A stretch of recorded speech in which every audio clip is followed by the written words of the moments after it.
ನಾವು ಈ ಒಂದು ವಿಷಯಗಳನ್ನ, ಒಳ್ಳೆ ವಿಷಯಗಳನ್ನ ಕೂಡ ಎಷ್ಟೋ ಸಮಯದಲ್ಲಿ ಬಿಟ್ಟಿದ್ದೀವಿ ಅಂತ ನಮಗೆ ಅನ್ಸುತ್ತೆ ಸಹೋದರರೇ. ಯೇಸು ಸ್ವಾಮಿ ಕೂಡ ತಂದೆಯಾದ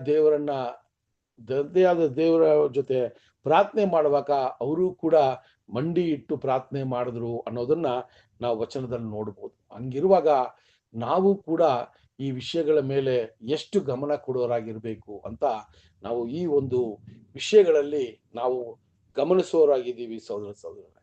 ಸೊ ಅದರಿಂದ ಆ ಪ್ರಾರ್ಥನೆ ಆದ ನಂತರ ಅವರು ಒಬ್ಬರೊಬ್ಬರನ್ನ ತಬ್ಕೊಂಡು ಅವರು ಆ ಒಂದು ಬೀಳ್ಕೊಡುಗೆ ಅಥವಾ ಆ ಒಂದು ಅವರು ಬಿಟ್ಟು ಹೋಗುವ ಒಂದು ವಿಷಯ ಇದೆಯಲ್ಲ, ಅದು ತುಂಬಾ ದುಃಖ ಕೊಡುವಂತ ವಿಷಯವಾಗಿತ್ತು. ಯಾಕಂದ್ರೆ ಪೌಲನು ಎಫೆಸಿಯ ಸಭೆಯನ್ನ ಅಷ್ಟು ಪ್ರೀತಿಸಿದ್ರು, ಅಷ್ಟು ಅದರ ಮೇಲೆ ಅವರಿಗೆ ಕಾಳಜಿ ಇತ್ತು. ಅದಕ್ಕೋಸ್ಕರನೇ ಆ ಸಭೆಗೆ ಅವರು ಎಲ್ಲಾ ರೀತಿಯಲ್ಲೂ ಆ ಸಭೆಯನ್ನ ನಡೆಸಿದ್ರು ಅಂತ ಕೂಡ ನೋಡ್ತೀವಿ ಸಹೋದರರೇ. ಸೊ ಆ ವಿಷಯದಲ್ಲಿ ನಾವು ನೋಡ್ಬೇಕಾದ್ರೆ ಸಹೋದರರೇ, ಅಲ್ಲಿ ನಾವು ಕಳೆದ ವಾರದಲ್ಲಿ ಆ ವಿಷಯಗಳನ್ನ ನೋಡಿದ್ವಿ. ಸೊ ಈ ದಿನ ನಾವು ಎಲ್ಲಿ ಪ್ರಾರಂಭ ಮಾಡೋಣ ಅಂದ್ರೆ ಅಪೊಸ್ತಲರ ಕಾರ್ಯಗಳು 21ನೇ ಅಧ್ಯಾಯ 1ನೇ ವಚನದಿಂದ ನಾವು ವಿಷಯಗಳನ್ನ ಗಮನಿಸೋಣ. ಅಪೊಸ್ತಲರ ಕಾರ್ಯಗಳು 21ನೇ ಅಧ್ಯಾಯ 1ನೇ ವಚನದಲ್ಲಿ ಅವರು ಎಫೆಸು ಪಟ್ಟಣವನ್ನ ಬಿಟ್ಟು ಅವರು ಯಾವ ಪ್ರಾಂತ್ಯಕ್ಕೆ ಬರ್ತಾರೆ ಅನ್ನೋದನ್ನ ನಾವು ಇಲ್ಲಿ ನೋಡೋಣ. ಅಪೊಸ್ತಲರ ಕಾರ್ಯಗಳು 21ನೇ ಅಧ್ಯಾಯ 1ರಿಂದ 3 ವಚನಗಳನ್ನ ನೋಡೋಣ. 1ರಿಂದ 3 ವಚನಗಳು.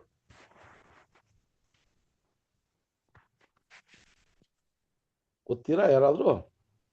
ಗದ್ದಲವು ನಿಂತ ತರುವಾಯ ಪೌಲನು ಶಿಷ್ಯರನ್ನು ಜೊತೆಗೆ ಕರೆಯಿಸಿ ಧೈರ್ಯಗೊಳಿಸಿ ಅವರ ಅಪ್ಪಣೆ ತೆಗೆದುಕೊಂಡು ಮೆಕೆದೋನ್ಯಕ್ಕೆ ಹೊರಟನು. ಆ ಸೀಮೆಯಲ್ಲಿ ಸಂಚಾರ ಮಾಡಿ ಅಲ್ಲಿಯವರನ್ನು ಅನೇಕ ಸಂದೇಶಗಳಿಂದ ಧೈರ್ಯಪಡಿಸಿ ಗ್ರೀಸ್ ದೇಶಕ್ಕೆ ಬಂದನು. ಅಲ್ಲಿ 3 ತಿಂಗಳು ಕಳೆದ ನಂತರ ಸಿರಿಯ ದೇಶಕ್ಕೆ ಸಮುದ್ರ ಮಾರ್ಗವಾಗಿ ಹೋಗಬೇಕೆಂದಿದ್ದಾಗ ಅವನಿಗೆ ವಿರುದ್ಧವಾಗಿ ಯೆಹೂದ್ಯರು ಒಳಸಂಚು ಮಾಡಿದ್ದು ಅವನಿಗೆ ತಿಳಿದು ಬಂದುದರಿಂದ ಅವನು ಮೆಕೆದೋನ್ಯದ ಮಾರ್ಗವಾಗಿ ಹಿಂತಿರುಗಿ ಹೋಗುವುದಕ್ಕೆ ತೀರ್ಮಾನಿಸಿದನು. ಸಿಸ್ಟರ್, 21ನೇ ಅಧ್ಯಾಯ 1ರಿಂದ 3, 21:1 ಕರೆಕ್ಟಾ? ಇಲ್ಲ,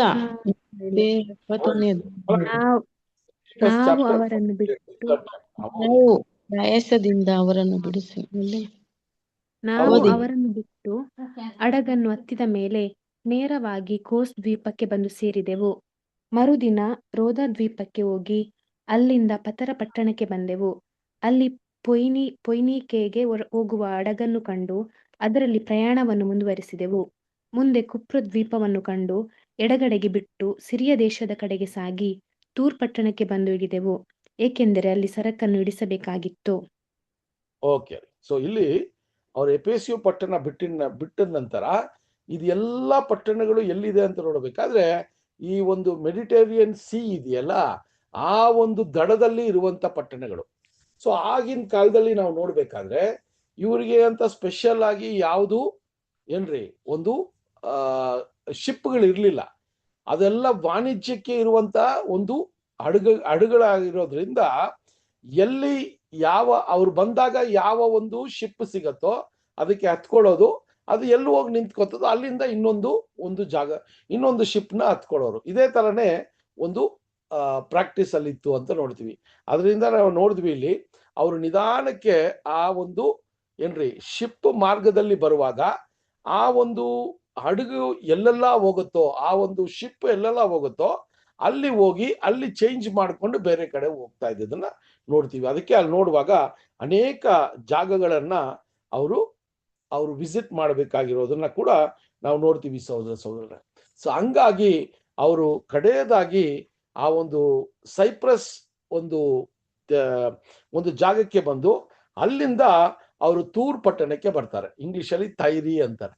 ತೂರ್ ಪಟ್ಟಣಕ್ಕೆ ಬಂದು, ಯಾಕೆ ಆ ಒಂದು ಶಿಪ್ ತೂರ್ ಪಟ್ಟಣಕ್ಕೆ ಬಂದು ಅಂದ್ರೆ ಆ ವಾಣಿಜ್ಯ ಮಾಡುವ ಆ ಒಂದು ಹಡಗು ಅಲ್ಲಿ ಸಾಮಾನುಗಳನ್ನ ಇಳಿಸ್ಬೇಕಾಗಿತ್ತು. ಅದಕ್ಕೆ ಅವರು ಆ ತೂರ್ ಪಟ್ಟಣಕ್ಕೆ ಬಂದ್ರು ಅಂತ ಕೂಡ ನಾವು ನೋಡ್ತೀವಿ ಸಹೋದರ.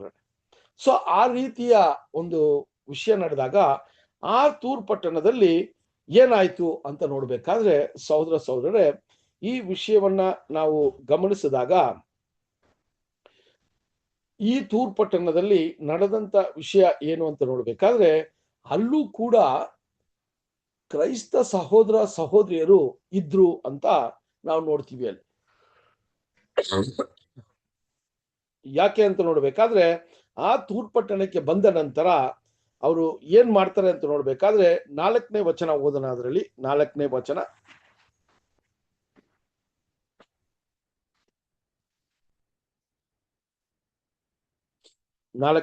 ಓದೋಣ. ಅಲ್ಲಿ ಶಿಷ್ಯರನ್ನು ಹುಡುಕಿ ಓದಿ ಸಿಸ್ಟರ್. ಅಲ್ಲಿ ಶಿಷ್ಯರನ್ನು ಹುಡುಕಿ ಕಂಡು 7 ದಿನ ಉಳಿದುಕೊಂಡೆವು. ದೇವರಾತ್ಮನ ಪ್ರೇರಣೆಯಿಂದ ಪೌಲನಿಗೆ, ನೀನು ಯೆರೂಸಲೇಮಿಗೆ ಕಾಲಿಡಬೇಡವೆಂದು ಹೇಳಿದರು. ಓಕೆನಾ. ಸೊ ಇಲ್ಲಿ ತೂರ್ ಪಟ್ಟಣಕ್ಕೆ ಬಂದಾಗ ಅಲ್ಲೂ ಕೂಡ ಶಿಷ್ಯರನ್ನ ಹುಡುಕಿದ್ರು. ಯಾಕಂದ್ರೆ ಇದಕ್ಕಿಂತ ಮುಂಚೆ ಕೂಡ ಅವರು ಒಂದನೇ ಪಯಣ 2ನೇ ಪಯಣದಲ್ಲಿ ಅಲ್ಲಿ ಆ ಒಂದು ಪ್ರಾಂತ್ಯಕ್ಕೆ ಹತ್ತತ್ರ ಬಂದಾಗ ಅಲ್ಲಿ ಕೂಡ ದೇವರ ಸುವಾರ್ತೆಯನ್ನ ಯೇಸು ಸ್ವಾಮಿಯ ಬಗ್ಗೆ ಅಲ್ಲಿ ಮಾತನಾಡಿರೋದನ್ನ ಅವ್ರಿಗೆ ಗುರುತಿಸ್ಕೊಂಡ್ರು. ಅದಕ್ಕೋಸ್ಕರ ಅಲ್ಲಿ ಆ ಮಾತುಗಳನ್ನ ಕೇಳಿ ಯಾರಾದ್ರೂ ಆ ನಂಬಿಕೆಯಲ್ಲಿ ಇದ್ದಾರಾ ಅಂತ ಹುಡುಕಿದಾಗ ಆ ನಂಬಿಕೆಯಲ್ಲಿ ಇದ್ದಂತ ಸಹೋದರಗಳನ್ನ ಅಲ್ಲಿ ಅವರು ಕಂಡಿಡಿದು ಅಲ್ಲಿ ಅವರ ಸಂಗಡ 7 ದಿವಸ ಕಾಲ 1 ವಾರ ಸಮಯ ಅವರಲ್ಲಿ ಕಳೆದ್ರು ಅಂತ ಬರ್ತದೆ. ಆ 1 ವಾರ ಸಮಯದಲ್ಲಿ ಪೌಲು ಅನೇಕ ವಿಚಾರಗಳನ್ನ ಆ ತೂರ್ ಪಟ್ಟಣದ ಸಹೋದರರಿಗೆ ಅಲ್ಲಿ ಹೇಳಿಕೊಟ್ರು ಕೂಡ ಅಲ್ಲಿ ಸಹೋದರಗಳು ಯಾವ ರೀತಿಯ ಒಂದು ಬೆಳವಣಿಗೆಯಲ್ಲಿದ್ರು ಅಂತ ನೋಡ್ಬೇಕಾದ್ರೆ ಸಹೋದರರೇ ತುಂಬಾ ಆಶ್ಚರ್ಯವಾಗಿ ನಾವು ಏನ್ ನೋಡ್ಬೋದಂದ್ರೆ ಆ ಸಹೋದರಗಳು ದೇವರ ಆತ್ಮನ ಪ್ರೇರಿತರಾಗಿ ಅಲ್ಲಿ ಪೌಲನಿಗೆ ಒಂದು ಎಚ್ಚರಿಕೆಯನ್ನ ಕೊಡ್ತಾರೆ. ನೀವು ಯೆರೂಸಲೇಮಿಗೆ ಹೋಗಬಾರದು ಅಂತ ಪೌಲನಿಗೆ ಒಂದು ಎಚ್ಚರಿಕೆಯ ಒಂದು ವಿಷಯವನ್ನ ಅವ್ರು ತಿಳಿಸ್ತಾರೆ. ಯೋಚನೆ ಮಾಡಿ ಸಹೋದರರೇ, ಈ ರೀತಿಯ ಒಂದು ಆತ್ಮವು ದೇವರ ಪ್ರೇರಿತರಾಗಿ ಮಾತನಾಡುವಾಗ ಅವರು ಎಷ್ಟು ದೇವರಲ್ಲಿ ಅನ್ಯೋನ್ಯವಾಗಿದ್ರು ಅಂತ ಕೂಡ ನಾವು ಈ ಒಂದು ಸಮಯದಲ್ಲಿ ನಾವು ಯೋಚನೆ ಮಾಡುವಂತ ಒಂದು ವಿಷಯವಾಗಿದೆ. ಕ್ರಿಸ್ತನ ಸುವಾರ್ತೆಯನ್ನ ಕೇಳಿದ ನಂತರ ಅಲ್ಲಿ ಅನೇಕ ರೀತಿಯ ಸವಲತ್ತುಗಳು ಅಥವಾ ಅನೇಕ ರೀತಿಯ ಒಂದು ಆತ್ಮಿಕ ರೀತಿಯಲ್ಲಿ ಬೆಳೆಯೋದಿಕ್ಕೆ ಅಷ್ಟು ಕಡಿಮೆ ಒಂದು ವಿಷಯ ಇದ್ರೂ ಕೂಡ ಅವರಿಗೆ ಸಿಕ್ಕಿದಂತ ಸತ್ಯದಲ್ಲಿ ಎಷ್ಟು ಮಾತ್ರಕ್ಕೆ ದೇವರಲ್ಲಿ ಅನ್ಯೋನ್ಯವಾಗಿದ್ರು ಅಂತ ನಾವು ಈ ಒಂದು ವಚನದಲ್ಲಿ ನಾವು ಅದನ್ನ ಕಂಡುಹಿಡಿಬಹುದು. ಸಹೋದರರೇ, ಸಾಮಾನ್ಯವಾಗಿ ದೇವರು ಆತನ ಆತ್ಮವನ್ನ ತುಂಬಾನೇ ಹೇರಾಳವಾಗಿ ಯಾವಾಗ ಕೊಡ್ತಾರಂತ ನೋಡ್ಬೇಕಾದ್ರೆ ಸಹೋದರರೇ, ನಾವು ಯಾವಾಗ ನಮ್ಮನ್ನೇ ಬರಿದು ಮಾಡಿ ದೇವರ ಚಿತ್ತಕ್ಕೆ ಒಪ್ಪಿಸಿ ದೇವರನ್ನ ಮೆಚ್ಚುವಂತ ಒಂದು ಕಾರ್ಯಗಳನ್ನ ನಮ್ಮ ಜೀವನದಲ್ಲಿ ಮಾಡಿದಾಗ ಮಾತ್ರ ಆತನ ಆತ್ಮದ ಸಂಪೂರ್ಣತೆಯನ್ನ ನಮಗೆ ಕೊಡ್ತಾರೆ ಅಂತ ನಮಗೆ ಗೊತ್ತಿದೆ. ಸೊ ಆ ರೀತಿಯಲ್ಲಿ ಈ ತೈರಿ ಪಟ್ಟಣದಲ್ಲಿಂತ ಸಹೋದರರುಗಳು ಅಷ್ಟು ದೇವರಲ್ಲಿ ಅನ್ಯೋನ್ಯವಾಗಿದ್ರು. ಅದಕ್ಕೋಸ್ಕರನೇ ದೇವರ ಆತ್ಮದಿಂದ ಅವರು ಅಲ್ಲಿ ಹೇಳುವಾಗ ವಚನ ನಮಗೆ ಹೇಳುವಾಗ ಸಹೋದರರೇ ಅಲ್ಲಿ ಅದೇ ಆ ವಚನ ಹಂಗೆ ನಮ್ಗೆ ಹೇಳ್ತದೆ ಅಲ್ವಾ. ಸೊ ಆ ಆತ್ಮದಿಂದ ಅವರು ಪೌಲನನ್ನ ಎಚ್ಚರಿಸುವ ಒಂದು ವಿಷಯವನ್ನ ನಾವು ನೋಡ್ಬೋದು ಸಹೋದರರೇ. ಸೊ ಇಲ್ಲಿ ನಾವು ಇನ್ನೊಂದು ವಿಷಯವನ್ನ ನೋಡ್ಬೇಕಾದ್ರೆ ಈ ರೀತಿಯ ಒಂದು ಎಚ್ಚರಿಕೆಯನ್ನ ಕೊಡುವಂತ ವಿಷಯಗಳನ್ನ ಅನೇಕ ಕಡೆ ನಾವು ಸತ್ಯವೇದದಲ್ಲಿ ಈ ರೀತಿಯ ಒಂದು ಸಂಗತಿಗಳನ್ನ ನಾವು ಓದ್ತೀವಿ. ಅದೇ ಇದರಲ್ಲಿ ಕೂಡ ನಾವು ಯಾವ ಒಂದು ಎಚ್ಚರಿಕೆ ವಹಿಸ್ಬೇಕು ಅಂತ ನೋಡ್ಬೇಕಾದ್ರೆ ಸಾಮಾನ್ಯವಾಗಿ ಎಲ್ರೂ ಹೇಳುವಂತ ಒಂದು ಪ್ರವಚನ ಅಥವಾ ಎಲ್ರೂ ಯಾವ್ದಾದ್ರೂ ಒಂದು ಎಚ್ಚರಿಕೆಯ ವಿಷಯಗಳನ್ನ ಹೇಳುವಾಗ ಅದು ಯಾವ ಆತ್ಮದಲ್ಲಿ ಆ ವಿಷಯಗಳು ಬರುತ್ತದೆ ಅನ್ನೋದನ್ನ ವಿಂಗಡಿಸಿ ನಾವು ಯೋಚನೆ ಮಾಡುವ ಒಂದು ವಿಷಯ ನಮ್ಮಲ್ಲಿ ಇರಬೇಕು ಸಹೋದರ ಅಲ್ವಾ. ಸೊ ಇಲ್ಲಿ ಈ ಸಹೋದರಗಳು ಈ ಯೆರೂಸಲೇಮಿಗೆ ಹೋಗ್ಬಾರ್ದು ಅಂತ ಹೇಳುವ ವಿಷಯ ಅವರು ಬರೀ ಅವರ ಒಂದು ಲೋಕದ ಜ್ಞಾನವೋ ಅಥವಾ ಆಲೋಚನೆಯಿಂದಲೋ, ಯಾಕಂದ್ರೆ ಈಗ ಯೋಚನೆ ಮಾಡಿ, ಈಗಾದ್ರೂ ನಮಗೆ ಒಂದು ಕಮ್ಯುನಿಕೇಶನ್ ಇದೆ ಅಲ್ವಾ, ಒಂದು ಫೋನ್ ಇದೆ ಅಲ್ವಾ, ಒಂದು ಟಿವಿ ಇದೆ. ಸೊ ಈ ರೀತಿ ನಾನಾ ರೀತಿಯ ಒಂದು ವಿಷಯಗಳು ನಮ್ಗೆ ಇರೋದ್ರಿಂದ ನಮಗೆ ಎಷ್ಟೋ ಮಾಹಿತಿಗಳು ನಮಗೆ ತಲುಪಿಬಿಡ್ತದೆ ಬೇಗ. ಸೊ ಆ ರೀತಿ ಯಾವ್ದಾದ್ರೂ ಒಂದು ವಿಷಯ ಅಲ್ಲಿ ನಡೆದಿರ್ಬೋದಾ ಅಂದ್ರೆ, ಆ ರೀತಿಯ ಒಂದು ವಿಷಯ ಎಲ್ಲೂ ನಾವು ನೋಡಲ್ಲ. ಆದ್ರೂ ಕೂಡ ಧೈರ್ಯ ಸಹೋದರಗಳು ಅಲ್ಲಿ ಆ ಒಂದು ವಿಷಯವನ್ನ ಪೌಲಿಗೆ ಹೇಳಿದಾಗ ಅದು ಸತ್ಯವಾಗಿತ್ತು ಅಂತ ಕೂಡ ನಮಗ್ ಗೊತ್ತಾಗಿದೆ. ಯಾಕಂದ್ರೆ ಆತ್ಮದ ಒಂದು ಪ್ರೇರಣೆಯಿಂದ ಆ ವಿಷಯಗಳನ್ನ ಹೇಳೋದನ್ನ ನಾವು ಕೇಳ್ತೀವಿ. ಸೊ ಅದರಿಂದ ಸಹೋದರರೇ, ಈ ರೀತಿಯ ವಿಚಾರಗಳನ್ನ ನಾವು ನೋಡುವಾಗ,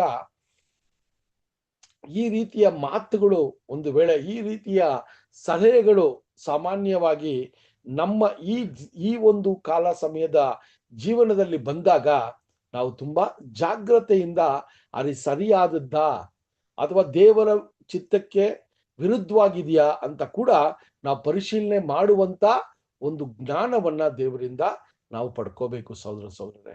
ಯಾಕೆ ಅಂತ ನೋಡ್ಬೇಕಾದ್ರೆ, ಅಲ್ಲಿ ನಾವು ನೋಡುವಾಗ ದೇವರು ಒಂದು ವೇಳೆ ಆ ರೀತಿಯ ಒಂದು ಮಾತುಗಳು ಬಂದಾಗ ನಾವು ಎಷ್ಟು ಮಾತ್ರಕ್ಕೆ ಆ ವಾಕ್ಯಕ್ಕೆ ವಿಧೇಯರಾಗಿರ್ತೀವಿ ಅಥವಾ ಆ ವಾಕ್ಯದ ಒಂದು ಸತ್ಯಾಂಶವನ್ನ ಸರಿಯಾಗಿ ಅರ್ಥ ಮಾಡ್ಕೋತೀವಿ ಅನ್ನುವ ಒಂದು ಪರಿಶೀಲನೆ ಕೂಡ ದೇವರು ನಮಗೆ ಮಾಡುವಂತ ಒಂದು ಕಾರ್ಯ ಅಂತ ಕೂಡ ನಾವು ನೋಡ್ಬೋದು.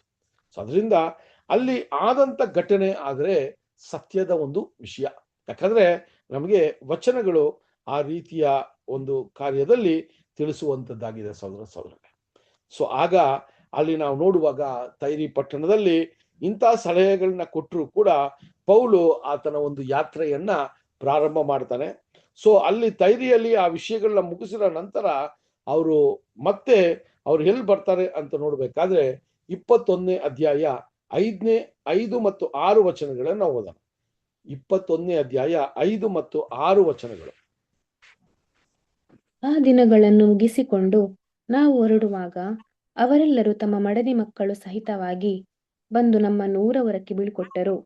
ನಾವು ಸಮುದ್ರ ತೀರದಲ್ಲಿ ಮೊಣಕಾಲೂರಿಕೊಂಡು ಪ್ರಾರ್ಥನೆ ಮಾಡಿ ಒಬ್ಬರಿಗೊಬ್ಬರು ವಂದನೆ ಮಾಡಿ ಹಡಗನ್ನು ಹತ್ತಿದೆವು. ಅವರು ಹಿಂತಿರುಗಿ ತಮ್ಮ ತಮ್ಮ ಮನೆಗಳಿಗೆ ಹೋದರು.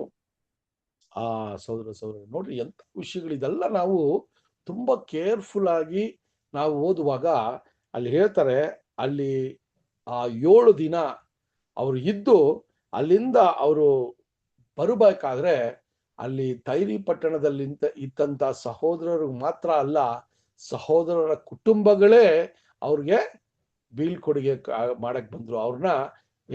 ಅವ್ರಿಗೆ ಒಂದು ಸೆಂಡ್ ಆಫ್ ಕೊಡಕ್ ಬಂದ್ರು. ಯಾಕಂದ್ರೆ ಪೌಲನು ಆತ್ಮೀಕ ರೀತಿಯಲ್ಲಿ ಅಲ್ಲಿರುವಂತ ಸಹೋದರಗಳನ್ನ ಅಷ್ಟು ಒಂದು ಪ್ರೇರಣೆ ಅಥವಾ ಅಷ್ಟು ಒಂದು ಹುಮ್ಮಸ್ಸಿನಿಂದ ದೇವರ ಚಿತ್ತವನ್ನ ಅಲ್ಲಿ ಹೇಳುವಂತವರಾಗಿರೋದು ಇದ್ರು.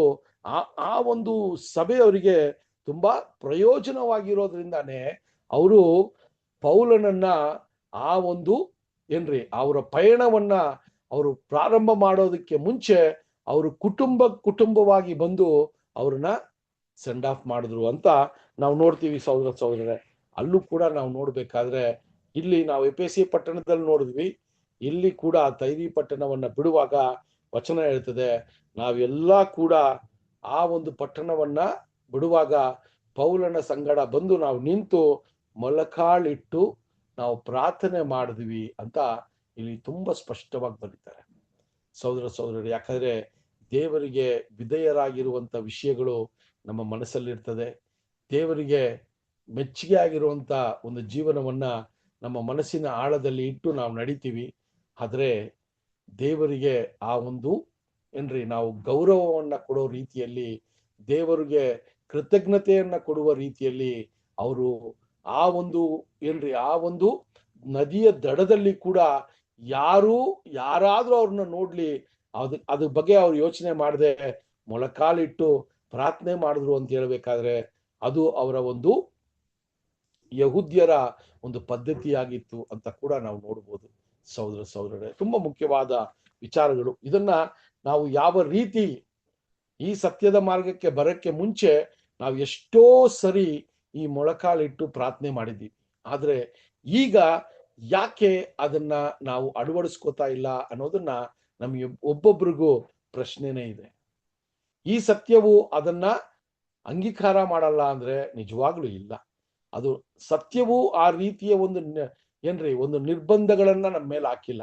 ಆದ್ರೆ ನಾವು ಎಲ್ಲೋ ಒಂದು ಕಡೆ ಆ ವಿಷಯಗಳನ್ನ ಮಾಡೋದಿಕ್ಕೆ ನಿಲ್ಲಿಸ್ಬಿಟ್ಟಿದೀವಿ ಅಂತ ಕೂಡ ಒಂದು ವೇಳೆ ನನ್ನ ಒಂದು ವೈಯಕ್ತಿಕವಾದ ಒಂದು ವಿಚಾರ ಕೂಡ ಇದನ್ನ ನಾವು ನೋಡ್ಬೋದು ಸಹೋದರರೇ. ಸೊ ಆ ರೀತಿ ಇಲ್ಲಿ ನೋಡ್ಬೇಕಾದ್ರೆ ಅಲ್ಲಿ ಮೊಲಕಾಳಿಟ್ಟು ಪ್ರಾರ್ಥನೆ ಮಾಡಿ ಒಬ್ಬೊಬ್ಬರನ್ನ ಅಲ್ಲಿ ಏನ್ರಿ ಅವರು ಅಲ್ಲಿ ಥ್ಯಾಂಕ್ಸ್ ಹೇಳಿ ಅವ್ರವ್ರ ಮನೆಗೆ ಹಿಂದಿರುಗಿದ್ರು ಅಂತ ಅಲ್ಲಿ ಬರ್ತದೆ ಸಹೋದರ. ನೋಡ್ರಿ, ಇದೆಲ್ಲ ನಾವು ಒಂದು 5 ನಿಮಿಷ 10 ನಿಮಿಷದಲ್ಲಿ ಓದ್ಕೊಂಡು ಹೋಗ್ಬಿಡ್ತೀವಿ.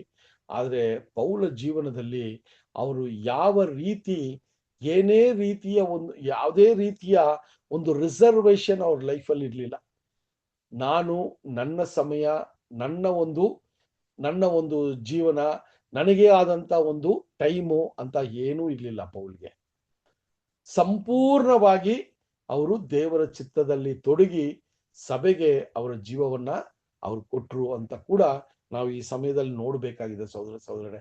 ಯಾಕಂದ್ರೆ ಅವರು ಕ್ರಿಸ್ತನನ್ನ ಹಿಂಬಾಲಿಸಿರುವ ಒಂದು ಒಳ್ಳೆಯ ಅಪೋಸ್ತಲ ಅಂತ ಕೂಡ ನಾವು ಹೇಳ್ಬೋದು ಸಹೋದರರೇ. ಸೊ ಆ ರೀತಿಯ ಇದೆಲ್ಲ ನಾವು ವಚನಗಳನ್ನ ಓದ್ಕೊ ಬರುವಾಗ ಈ ಒಂದೊಂದು ಚಿಕ್ಕ ಚಿಕ್ಕ ಅಂಶಗಳನ್ನ ನಾವು ಇಮ್ಮಿಡಿಯೇಟ್ ಆಗಿ ಅದನ್ನ ನಮ್ಮ ಮನಸ್ಸಿಗೆ ತಂದ್ಕೋಬೇಕು. ಯಾಕೆ ಹಿಂಗ್ ಮಾಡಿದ್ರು, ಯಾಕೆ ಈ ವಿಷಯಗಳು ನಡೀತು, ಸೊ ಇದಕ್ಕೇನೋ ಒಂದು ಇದು ಅಪೋಸ್ತಲರೇ ಇದನ್ನ ಮಾಡ್ತಾರಂದ್ರೆ ನಾವ್ ಯಾಕೆ ಇದನ್ನ ಮಾಡಕ್ಕೆ ಯೋಚನೆ ಮಾಡ್ತಾ ಇಲ್ಲ ಅಂತ ಅನೇಕ ವಿಷಯಗಳನ್ನ ನಮಗೆ ನಾವು ಪ್ರಶ್ನೆ ಹಾಕೋಬೇಕು ಅಲ್ವಾ. ಸೊ ನಾವು ಪ್ರಶ್ನೆ ಹಾಕಿ ಒಳ್ಳೇದನ್ನ ನಾವು ಬಿಡದೆ ಅದನ್ನ ಸತತವಾಗಿ ನಮ್ಮ ಜೀವನದಲ್ಲಿ ಅದನ್ನ ನಾವು ಕಾರ್ಯರೂಪಕ್ಕೆ ತರೋದು ತುಂಬಾ ಮುಖ್ಯವಾಗಿದೆ. ನಾವು ಸಭೆಗಳನ್ನ ಬಿಟ್ಟು ಪಂಗಡಗಳನ್ನ ಬಿಟ್ಟು ಬಂದಾಗ ಎಲ್ಲಾ ವಿಷಯಗಳನ್ನ ಬಿಟ್ಬಿಟ್ಟು ಒಳ್ಳೇದನ್ನು ಎಷ್ಟೋ ಬಿಟ್ಟು ನಾವು ಈಗ ನಡೀತಾ ಇದ್ದೀವಿ. ಅದು ನಾವು ಸತ್ಯವೇದದಲ್ಲಿ ಈ ರೀತಿಯ ಒಂದು ವಿಷಯ ಇದೆ ಅಂದಾಗ ಅದನ್ನ ನಾವು ಅಳವಡಿಸ್ಕೊಳ್ಳೋಕೆ ನಾವು ಯಾವುದೇ ರೀತಿಯ ಒಂದು ಮುಜುಗರ ನಮ್ಮಲ್ಲಿ ಇರಬಾರ್ದು ಅಂತ ಕೂಡ ನಾವು ನೋಡ್ಬೇಕು ಸಹೋದರ. ಸೊ ಆ ರೀತಿಯಲ್ಲಿ ನಾವು ನೋಡ್ಬೇಕಾದ್ರೆ ಈ ವಿಷಯಗಳನ್ನ ನೋಡ್ಬೇಕಾದ್ರೆ ಅಲ್ಲಿ ತೈರಿ ಪಟ್ಟಣದಲ್ಲಿ ಅವರು ಆ ಪಟ್ಟಣವನ್ನ ಬಿಟ್ಟು ಬರುವಾಗ ಅಲ್ಲಿ ಇನ್ನೊಂದು ವಚನ ಕೂಡ ನಾವು ನೋಡೋಣ. 21ನೇ ಅಧ್ಯಾಯ 7ನೇ ವಚನ ನೋಡೋಣ. 21ನೇ ಅಧ್ಯಾಯ 7ನೇ ವಚನ. ನಾವು ತೂರ್ ಪಟ್ಟಣದಿಂದ ಹೊರಟು ಪೊಲ್ತೆಮಾಯಕ್ಕೆ ಸೇರಿ ಸಮುದ್ರ ಪ್ರಯಾಣವನ್ನು ಮುಗಿಸಿದೆವು. ಅಲ್ಲಿದ್ದ ಸಹೋದರರನ್ನು ವಂದಿಸಿ ಅವರ ಬಳಿಯಲ್ಲಿ 1 ದಿನ ಇದ್ದು ಓದ್ಬೇಕು ಬರ 28 ಕೂಡ ಓದಿ ಸಿಸ್ಟರ್. ಮರುದಿನ ಹೊರಟು ಕೈಸರಿಯಕ್ಕೆ ಬಂದು ಸುವಾರ್ತಿಕನಾದ ಫಿಲಿಪ್ಪನ ಮನೆಗೆ ಹೋಗಿ ಅವನ ಬಳಿಯಲ್ಲಿಯೇ ಇಳುಕೊಂಡೆವು. ಅವನು 7 ಮಂದಿಯಲ್ಲಿ ಒಬ್ಬನಾಗಿದ್ದನು. ಸರಿ. ಸೊ ಇಲ್ಲಿ ನಾವು ನೋಡಿದ್ವಿ, ತೂರ್ ಪಟ್ಟಣವನ್ನು ಬಿಟ್ಟು ಪಂತೋಮಿಯಾಸ್ ಅನ್ನುವ ಒಂದು ಜಾಗಕ್ಕೆ ಬಂದ್ರು. ಅಲ್ಲಿ ಕೂಡ ಸಹೋದರಗಳು ಸಿಕ್ಕಿದ್ರು. ಆ ಸಹೋದರಗಳ ಜೊತೆ 1 ದಿನ ಕಾಲ ಅಲ್ಲಿ ಅವರು ಇದ್ದು ಅಲ್ಲಿಂದ ಮತ್ತೆ ಏನ್ ಮಾಡ್ತಾರೆ ಅಂದ್ರೆ ಸಿಸೇರಿಯಾ ಪಟ್ಟಣಕ್ಕೆ ಅವ್ರು ಬರೋದನ್ನ ನಾವು ನೋಡ್ತೀವಿ ಸಹೋದರ. ಸೊ ಇದು ಆ ಒಂದು ವಿಷಯದಲ್ಲಿ ನೋಡ್ಬೇಕಾದ್ರೆ ಒಂದು ವಿಷಯವನ್ನ ನಾವು ಏನು ಗಮನಿಸ್ಬೇಕಾದ್ರೆ, ಪೌಲನು ಮೊದಲನೇ ಪಯಣದಲ್ಲಿ 2ನೇ ಪಯಣದಲ್ಲಿ ಎಷ್ಟು ಪಟ್ಟಣಗಳನ್ನ ಅವ್ರು ಭೇಟಿ ಆದ್ರು, ಇದು ನೀವು ಏನ್ ಮಾಡ್ಬೋದ್ರಿ, ನೀವೊಂದು ಹೋಮ್ವರ್ಕ್ ಮಾಡ್ಬೋದು. ಈಗ ನಾವು ನೋಡಿದ್ವಿ ಅಲ್ಲ, ಸೊ ಈ ಪಟ್ಟಣಗಳಿಗೆ ಹೋದ್ರು ಅಂತ ನೀವೊಂದು ಮ್ಯಾಪ್ ಹಾಕೊಂಡ್ರೆ ನಿಮಗೆ ಕ್ಲಿಯರ್ ಆಗಿ ಗೊತ್ತಾಗತ್ತೆ ಎಲ್ಲೆಲ್ಲಿ ಹೋದ್ರು ಅಂತ. ಆದ್ರೆ ಮೊದಲನೇ ಸಮಯದಲ್ಲಿ ಎಷ್ಟೋ ಪಟ್ಟಣಗಳಿಗೆ ಹೋಗಿಲ್ಲ. ಆದ್ರೆ ಈಗ 3ನೇ ಪಯಣದಲ್ಲಿ ಅವ್ರು ಹೋಗುವಾಗ ಅಲ್ಲಿ ಶಿಷ್ಯಂದರು ಉತ್ಪತ್ತಿ ಆದ್ರು, ಅಥವಾ ಶಿಷ್ಯಂದರು ಹೆಂಗೆ ಆ ಪಟ್ಟಣದಲ್ಲಿ ಸುವಾರ್ತೆ ಸಾಲದೆ ಇದ್ರೂ ಕೂಡ ಶಿಷ್ಯಂದರು ಹೆಂಗ್ ಬಂದ್ರು ಅಂತ ನಾವು ಆಲೋಚಿಸ್ಬೇಕು ಅಲ್ವಾ. ತುಂಬಾ ಮುಖ್ಯವಾದ ಒಂದು ಆಲೋಚನೆ. ಯಾಕಂದ್ರೆ ಸಹೋದರರೇ, ಪೌಲು ಮೊದಲನೇ ಪಯಣದಲ್ಲಿ ನಾವು ಈಗ ಏನು 3ನೇ ಪಯಣದಲ್ಲಿ ಅವರು ಭೇಟಿಯಾದಂತ ಪಟ್ಟಣಗಳನ್ನ ನೀವು ಬರೆದು ನೋಡಿದ್ರೆ, ಮೊದಲನೇ ಪಯಣದಲ್ಲಿ ಈ ಪಟ್ಟಣವನ್ನ ವಿಸಿಟ್ ಮಾಡಿಲ್ಲ. ಹಂಗಿರುವಾಗ ಹೆಂಗೆ ಶಿಷ್ಯಂದರು ಇಲ್ಲಿ ಬಂದ್ರು ಅಂತ ಕೂಡ ನಾವು ನೋಡ್ಬೋದು. ಸೊ ಅದಕ್ಕೆ ನಮ್ಮ ಒಂದು ಆಲೋಚನೆ, ಒಂದು ಸಲಹೆ ಏನಂದ್ರೆ, ಈ ಮೊದಲನೇ ಪಯಣದಲ್ಲಿ ಅಥವಾ ಎರಡನೇ ಪಯಣದಲ್ಲಿ ಅವರು ಅನೇಕ ಪಟ್ಟಣಗಳಿಗೆ ಹೋದ್ರು, ಅಲ್ಲಿ ಸುವಾರ್ತೆಯನ್ನ ಸಾರಿದ್ರು.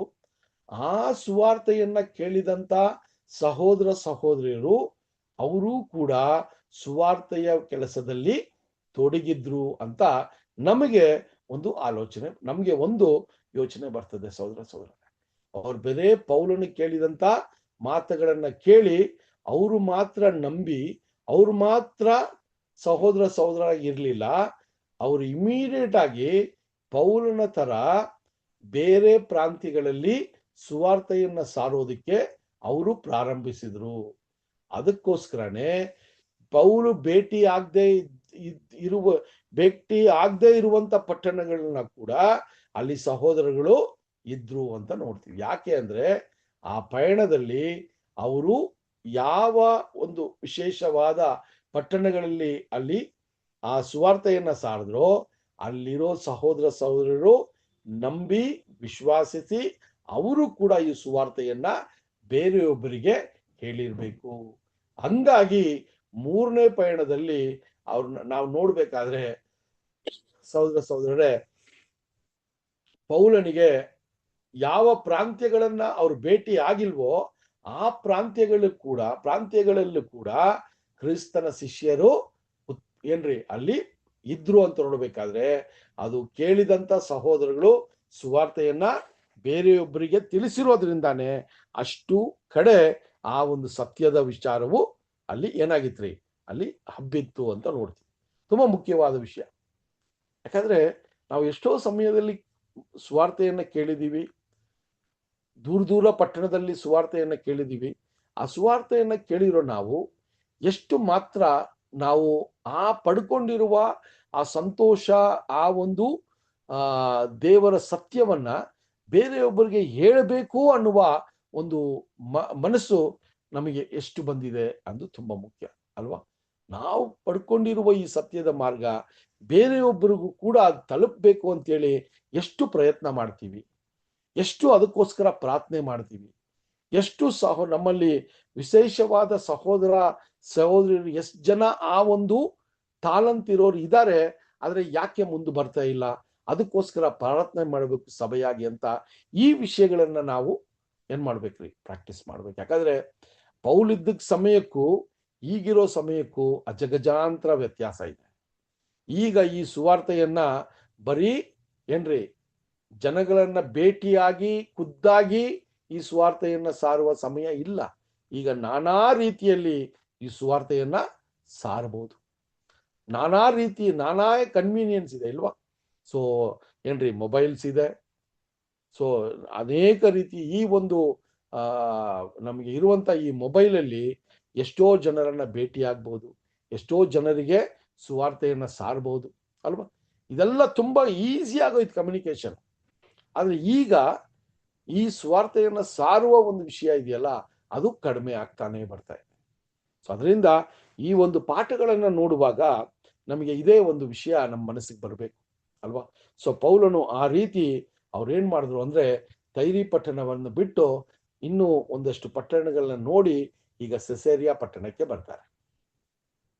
ಈ ಸೆಸೇರಿಯಾ ಪಟ್ಟಣದಲ್ಲಿ ಫಿಲಿಪ್ ಅನ್ನುವ ಒಬ್ಬ ಶಿಷ್ಯ ಇದ್ದಾರೆ ಅಲ್ವಾ. ಈ ಸೆಸೇರಿಯಾ ಪಟ್ಟಣದಲ್ಲಿ ನಾವು ಓದುವಾಗ ಅಲ್ಲಿ ಏನಂತ ನೋಡ್ತೀವಿ ಅಂದ್ರೆ, ಫಿಲಿಪ್ಪನ ಮನೆಗೆ ಅವರು ಬರ್ತಾರೆ ಅಲ್ವಾ. ಸೊ ಈ ಫಿಲಿಪ್ಪನು ಒಂದು ಸುವಾರ್ತಕರಾಗಿದ್ದಾರೆ, ಇವಾಂಜಲಿಸ್ಟ್ ಆಗಿದ್ದಾರೆ. ಆದ್ರೆ ಒಂದು ವಿಷಯವನ್ನ ಹೇಳ್ತಾರೆ ಅಲ್ವಾ, ಅದನ್ನ ನಾವು ಗಮನಿಸ್ಬೇಕೀಗ.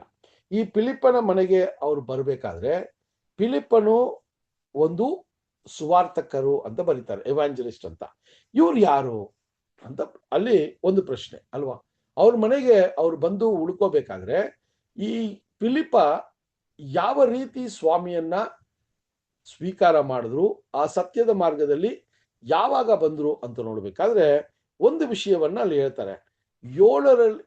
ಏಳರಲ್ಲಿ ಒಬ್ಬನಾಗಿದ್ರು ಅಂತ ಫಿಲಿಪ್ಪನು ಅಂತ ಬರೀತಾರೆ ಅಲ್ಲಿ ಅಲ್ವಾ. 7ರಲ್ಲಿ ಒಬ್ಬರಾಗಿರುವಂತ ಫಿಲಿಪ್ಪು ಅಂತ ಒಂದು ಇಂಟ್ರಡಕ್ಷನ್ ಕೊಡ್ತಾರೆ ಈ ಫಿಲಿಪ್ಪಿಗೆ. ಸೊ ಇದು ಯಾರು ಅಂತ ನೋಡ್ಬೇಕಾದ್ರೆ ಆ ವಚನ ಇನ್ನೊಂದ್ಸರಿ ಓದೋಣ. 21ನೇ ಅಧ್ಯಾಯ 8ನೇ ವಚನ. ಮರುದಿನ ಹೊರಟು ಕೈಸರಿಯಕ್ಕೆ ಬಂದು ಸುವಾರ್ತಿಕನಾದ ಫಿಲಿಪ್ಪನ ಮನೆಗೆ ಹೋಗಿ ಅವನ ಬಳಿಯಲ್ಲಿ ಇಳುಕೊಂಡೆವು. ಅವನು 7 ಮಂದಿಯಲ್ಲಿ ಒಬ್ಬನಾಗಿದ್ದನು.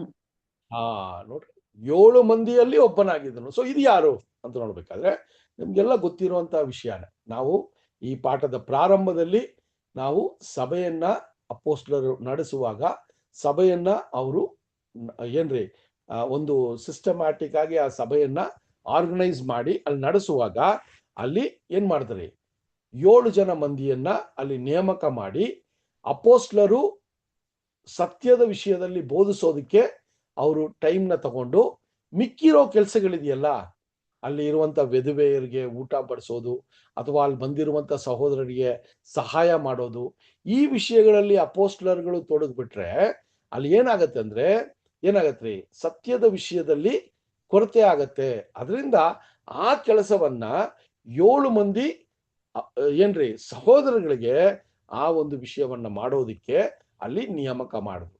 ಇದು ಎಲ್ಲಿ ನಾವು ನೋಡ್ಬೋದು ಅಂದ್ರೆ ಅಪೊಸ್ತಲರ ಕಾರ್ಯಗಳು 6ನೇ ಅಧ್ಯಾಯ 2 ಮತ್ತು 3 ವಚನಗಳಲ್ಲಿ ಈ ವಿಷಯವನ್ನ ನೋಡಬಹುದು. ಅಪೊಸ್ತಲರ ಕಾರ್ಯಗಳು 6ನೇ ಅಧ್ಯಾಯ 2 ಮತ್ತು 3 ವಚನಗಳು.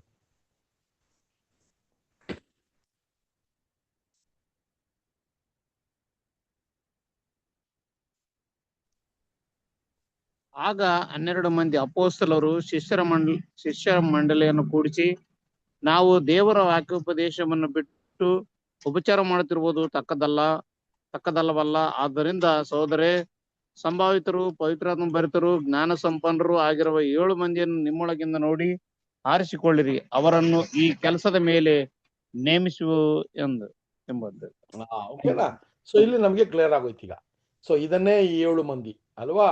ಸೊ ಆ 7 ಮಂದಿ ಯಾರು ಅಂತ ನಿಮ್ಗೆ ಗೊತ್ತು. ಬೇಕಾದ್ರೆ ಅದನ್ನ ಈಗ ಸಹೋದರ ಓದ್ರಲ್ಲ, ಅದಾಗಿ ಮತ್ತೆ ಇನ್ನ ಒಂದು ವಚನಗಳನ್ನ ಕೆಳಗೆ ಓದುವಾಗ 7 ಮಂದಿಯ ಒಂದು ವಿಷಯದಲ್ಲಿ ನಮಗೆ ತುಂಬಾ ಪ್ರಬಲವಾಗಿ ಗೊತ್ತಿರುವಂತ ಹೆಸರು ಸ್ಟೇಫಾನ ಅಲ್ವಾ? ಆ 7 ಮಂದಿಯಲ್ಲಿ ಸ್ಟೇಫಾನ ಒಬ್ಬ ಅಲ್ವಾ? ಸೊ ಅದು ನಮಗೆ ತುಂಬಾ ಪ್ರಬಲವಾಗಿ ಗೊತ್ತಿದೆ. ಸೊ ನಿಮಗೆ ಬೇಕಾದ್ರೆ ಇನ್ನ ಒಂದು 6 ಮಂದಿಯ ಹೆಸರುಗಳನ್ನ ಕೂಡ ನೀವು ಹುಡುಕ್ಬೋದು ಅಲ್ವಾ? ಸೊ ಹಂಗಾಗೋಗಿ ಆ 7 ಮಂದಿಯಲ್ಲಿ ಫಿಲಿಪ ಒಬ್ಬ ಇದ್ರು ಅಂತ, ಅದಕ್ಕೋಸ್ಕರನೇ ಆ 7 ಒಬ್ರು ಅಂತ ಬರೀತಾರೆ ಸಹೋದರರೇ. ಸೊ ಅಲ್ಲಿ ಯೆರೂಸಲೇಮಲ್ಲಿದ್ದ ಈ ವ್ಯಕ್ತಿ ಈಗ ಸೆಸಾರಿಯಾ ಪಟ್ಟಣದಲ್ಲಿ ಅವರ ಒಂದು ವಾಸವಾಗಿದ್ದಾರೆ. ಅವರು ಮನೆ ಇದೆ, ಸ್ವಂತ ಮನೆ. ಸೊ ಅದರಿಂದ ಆ ಮನೆಯಲ್ಲಿ ಈಗ ಪೌಲು ಮತ್ತೆ ಅವರ ಸಂಗಡಿಗರು ಏನ್ ಮಾಡ್ತಾರೆ, ಅಲ್ಲಿ ಬಂದು ಅಲ್ಲಿ ಉಳ್ಕೊಳ್ಳುವ ಒಂದು ವಿಷಯವನ್ನ ನಾವು ನೋಡ್ತೀವಿ ಸಹೋದರರೇ. ಸೊ ಆ ರೀತಿಯಲ್ಲಿ ನೋಡ್ಬೇಕಾದ್ರೆ ಆ ಫಿಲಿಪ್ಪನಿಗೆ 7 ಹೆಣ್ಣು ಮಕ್ಕಳು ಇದ್ರು ಅಂತ 9ನೇ ವಚನದಲ್ಲಿ ನೋಡೋಣ. 9ನೇ ವಚನ 21:9. ಅವನಿಗೆ ಕನ್ಯೆಯರಾದ 4 ಮಂದಿ ಹೆಣ್ಣು ಮಕ್ಕಳಿದ್ದರು, ಅವರು ಪ್ರವಾದಿಸುವವರಾಗಿದ್ದರು. ಓಕೆ. ಸೊ ಅಲ್ಲಿ ಫಿಲಿಪ್ಪನಿಗೆ 4 ಮಂದಿ ಹೆಣ್ಣು ಮಕ್ಕಳು ಇದ್ರು, ಅವರು ಕೂಡ ಪ್ರವಾದಿಸ್ತಾ ಇದ್ರು, ಅಂದ್ರೆ ಅವರು ಬೋಧಿಸ್ತಾ ಇದ್ರು. ಸೊ ಫಿಲಿಪ್ಪನು ಯಾವ ರೀತಿ ಸ್ವಾಮಿಯನ್ನ ಸ್ವೀಕಾರ ಮಾಡಿ ಅವನು ಆ ಒಂದು ಸಮಯದಲ್ಲಿ ಆ ಜನರನ್ನ ಸೇವೆ ಮಾಡೋದಕ್ಕೆ ಅಪೊಸ್ತಲರು ಒಂದಷ್ಟು ಜನರನ್ನ ನೇಮಕ ಮಾಡಿದ್ರು. ಆ ಕೆಲಸವನ್ನ ಮಾಡೋದಕ್ಕೆ ಈತನು ಕೂಡ ಅಲ್ಲೇನಾಗಿದ್ರು, ಒಂದು ಭಾಗವಾಗಿದ್ರು. ಆ ರೀತಿಯ ಸಭೆಯ ಕೆಲಸಗಳನ್ನ ಮಾಡ್ತಾ ಇದ್ದಾಗ ಅವರ ಕುಟುಂಬವನ್ನ ಕೂಡ ಅದೇ ರೀತಿಯಲ್ಲಿ ಅವ್ರು ಏನ್ ಮಾಡ್ತಾರೆ, ಆ ಕ್ರಿಸ್ತನ ನಂಬಿಕೆಯಲ್ಲಿ, ಆ ಕ್ರಿಸ್ತನ ವಿಶ್ವಾಸದಲ್ಲಿ ಅವ್ರನ್ನ ನಡೆಸಿದ್ರು. ಅದಕ್ಕೋಸ್ಕರನೇ ಆ 4 ಮಂದಿ ಹೆಣ್ಣು ಮಕ್ಕಳು ಆ ದೇವರ ವಾಕ್ಯಗಳನ್ನ ಬೋಧಿಸೋರಾಗಿದ್ರು ಅಂತ ನಾವು ನೋಡ್ತೀವಿ. ಸೊ ಇಲ್ಲಿ ನಾವು ನೋಡುವಾಗ ಯಾವ ರೀತಿಯಲ್ಲಿ ಅಲ್ಲಿ ಅವರು ಬಂದು ಈ ಒಂದು ಸುವಾರ್ತೆಯನ್ನ ಸಾರ್ತಾ ಇದ್ರು ಅಂತ ಗೊತ್ತಿಲ್ಲ ನಮ್ಗೆ ಅಲ್ವಾ? ಸೊ ಇಂಡಿವಿಜುವಲ್ ಆಗಿ ಎಲ್ಲೆಲ್ಲ ಟೈಮ್ ಸಿಗತ್ತೋ ಅವರು ಅವರ ಒಂದು ಕಾಲ ಸಮಯದಲ್ಲಿ ಅತಿ ಹೆಚ್ಚಾದ ಸಮಯವನ್ನ ಸಹೋದರಿಗಳ ಮಧ್ಯದಲ್ಲಿ ಈ ಒಂದು ವಿಷಯವನ್ನ ಹೇಳೋದಿಕ್ಕೆ ಮುಂದೆ ಬಂದಿದ್ರಾ ಅಲ್ವಾ? ಸೊ ಇದೆಲ್ಲ ನಾವು ಪರಿಶೀಲನೆ ಮಾಡುವಂತ ವಿಷಯಗಳು ಸಹೋದರರೇ. ಸೊ ಆ ರೀತಿ ಇದ್ದಾಗ ಅಲ್ಲಿ ನಾವು ನೋಡ್ತೀವಿ, ಇದು ಫಿಲಿಪ್ಪನ ಮನೆಗೆ ಬಂದಾಗ ಫಿಲಿಪ್ಪನ ಒಂದು ಇಂಟ್ರಡಕ್ಷನ್ ಕೊಡ್ತಾರೆ. ಈಗ ಅವರ ಮನೆಯಲ್ಲಿ ಅವರು ಉಳ್ಕೊಂಡಿರೋದ್ರಿಂದ ಅಲ್ಲಿ ಅನೇಕ ಜನ ಪೌಲ್ ಮತ್ತೆ ಸಂಗಡಿಗರನ್ನ ಭೇಟಿ ಆಗೋದಕ್ಕೆ ಅಲ್ಲಿ ಬರ್ತಾರೆ. ಯಾಕಂದ್ರೆ ಈ ರೀತಿಯ ಸುವಾರ್ತಕರು ಅಲ್ವಾ, ದೇವರ ಒಂದು ವಿಷಯದಲ್ಲಿ ಈ ರೀತಿಯ ಒಂದು ಆ ಸ್ವಾಮಿಯ ಬಗ್ಗೆ ಅನೇಕ ವಿಷಯಗಳನ್ನ ಹೇಳ್ತಾರೆ ಅಂತ ಹೇಳಿ ಅಲ್ಲಿ ಅನೇಕ ಮಂದಿ ಅವ್ರನ್ನ ನೋಡೋಕ್ಕೆ ಭೇಟಿ ಆಗಕ್ಕೆ ಬರ್ತಾರೆ. ಆ ರೀತಿಯಲ್ಲಿ ಒಬ್ಬ ಪ್ರವಾದಿ ಬರೋದನ್ನ ಇಲ್ಲಿ ನಮಗೆ ತಿಳಿಸ್ತಾರೆ. ಅದನ್ನ ನೋಡೋಣ. ಅದೇ 21ನೇ ಅಧ್ಯಾಯ 10ನೇ ವಚನವನ್ನು ನೋಡೋಣ. 21ನೇ ಅಧ್ಯಾಯ 10ನೇ ವಚನ. ನಾವು ಅಲ್ಲಿ ಅನೇಕ ದಿನಗಳಿದ್ದ ನಂತರ ಅಗಬನೆಂಬ ಒಬ್ಬ ಪ್ರವಾದಿಯು ಯುದಾಯದಿಂದ ನಮ್ಮ ಬಳಿಗೆ ಬಂದು ಪೌಲನ ನಡುಕಟ್ಟನ್ನು ತೆಗೆದು ತನ್ನ ಕೈಕಾಲುಗಳನ್ನು ಕಟ್ಟಿಕೊಂಡು ಆ ನಡುಕಟ್ಟು ಯಾವನದೋ ಅವನನ್ನು ಯೆಹೂದ್ಯರು ಇದೇ ರೀತಿಯಾಗಿ ಯೆರೂಸಲೇಮಿನಲ್ಲಿ ಕಟ್ಟಿ ಅನ್ಯಜನರ ಕೈಗೆ ಒಪ್ಪಿಸಿಕೊಡುವರು ಎಂದು ಪವಿತ್ರಾತ್ಮನು ಹೇಳುತ್ತಾನೆಂಬುದಾಗಿ ಹೇಳಿದನು. ಓಕೆ. ಸೊ ಇಲ್ಲಿ ತೈರಿಯಲ್ಲಿ ಅಥವಾ ಅವರು ತೈರಿಗೆ ಬಂದಾಗ ಅಲ್ಲೂ ಕೂಡ ಸಹೋದರಗಳು ಅವರ ಒಂದು ವಿಚಾರವಾಗಿ ಇದೇ ಮಾತನ್ನ ಅಲ್ಲಿ ಹೇಳಿದ್ರು ಅಲ್ವಾ. ಸೊ ಅಲ್ಲಿ ನಾವು ನೋಡಿದ್ವಿ, ಆತ್ಮಭರಿತರಾಗಿ ಪೌಲನನ್ನ ಯೆರೂಸಲೇಮಿಗೆ ಹೋಗ್ಬೇಡಿ ಅಂತ ಅಲ್ಲಿ ಕೂಡ ಒಂದು ಎಚ್ಚರಿಕೆಯನ್ನ ಕೊಟ್ರು.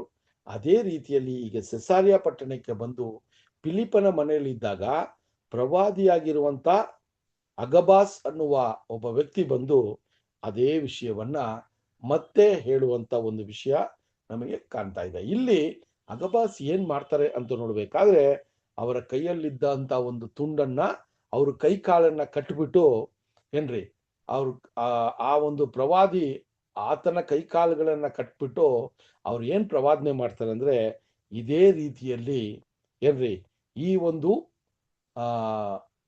ಪೌಲನನ್ನ ಇದೇ ರೀತಿಯಲ್ಲಿ ಯೆರೂಸಲೇಮಲ್ಲಿ ಬಂಧಿಸ್ತಾರೆ ಅಂತ ಒಂದು ಪ್ರವಾದನೆಯನ್ನ ಕೊಡ್ತಾರೆ ಸಹೋದರರೇ.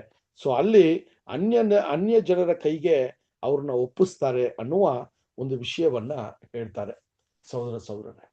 ಸೊ ಇದು ಯಾವ ರೀತಿಯ ಪ್ರವಾದನೆ ಅಂತ ನೋಡ್ಬೇಕಾದ್ರೆ ಈ ರೀತಿಯ ಪ್ರವಾದನೆಗಳು ಹಿಂದೆ ಹಳೆ ಒಡன்பಡಿಕೆಯಲ್ಲಿ ನೋಡ್ಬೇಕಾದ್ರೆ ದೇವರು ಅನೇಕ ಪ್ರವಾದಿಗಳ ಮೂಲಕ ಈ ರೀತಿಯ ಒಂದು ನಾಟಕ ತರ ಅಲ್ವಾ, ಒಂದು ಡ್ರಾಮಾ ತರ ಇದನ್ನ ಮಾಡಿ ತೋರ್ಸೋದಿಕ್ಕೆ ಅಲ್ಲಿ ಅನೇಕ ಪ್ರವಾದಿಗಳಿಗೆ ಈ ರೀತಿಯಲ್ಲಿ ಇಸ್ರೇಲ್ ಜನಕ್ಕೆ ನೀವು ಪ್ರವಾದನೆ ಮಾಡಬೇಕು ಅಂತ ಹೇಳಿರೋದನ್ನ ನಮಗೆ ತುಂಬಾ ಪರಿಚಯ ಇದೆ ಅಲ್ವಾ. ಅಲ್ಲಿ ನಾವು ನೋಡ್ಬೇಕಾದ್ರೆ ಎಕ್ಸಾಂಪಲ್ಗೆ ಎಜೆಕಿಯಾನ ಯಾವ ರೀತಿ ಯೂಸ್ ಮಾಡಿದ್ರು, ಯೆರೆಮೀಯನ ಯಾವ ರೀತಿ ಯೂಸ್ ಮಾಡಿದ್ರು, ಯೆಶಾಯನ ಯಾವ ರೀತಿ ಯೂಸ್ ಮಾಡಿದ್ರು ಅಂತ ನೋಡ್ಬೇಕಾದ್ರೆ 1-2-3 ವಚನಗಳನ್ನ ಓದಿದಾಗ ನಮಗೆ ಆ ಘಟನೆ ನಮಗೆ ಜ್ಞಾಪಕ ಬರ್ತದೆ. ಯೆರೆಮೀಯನ ಪುಸ್ತಕ 27ನೇ ಅಧ್ಯಾಯ 2ನೇ ವಚನವನ್ನು ನೋಡೋಣ. ಯೆರೆಮೀಯನ ಪುಸ್ತಕ 27ನೇ ಅಧ್ಯಾಯ 2ನೇ ವಚನ.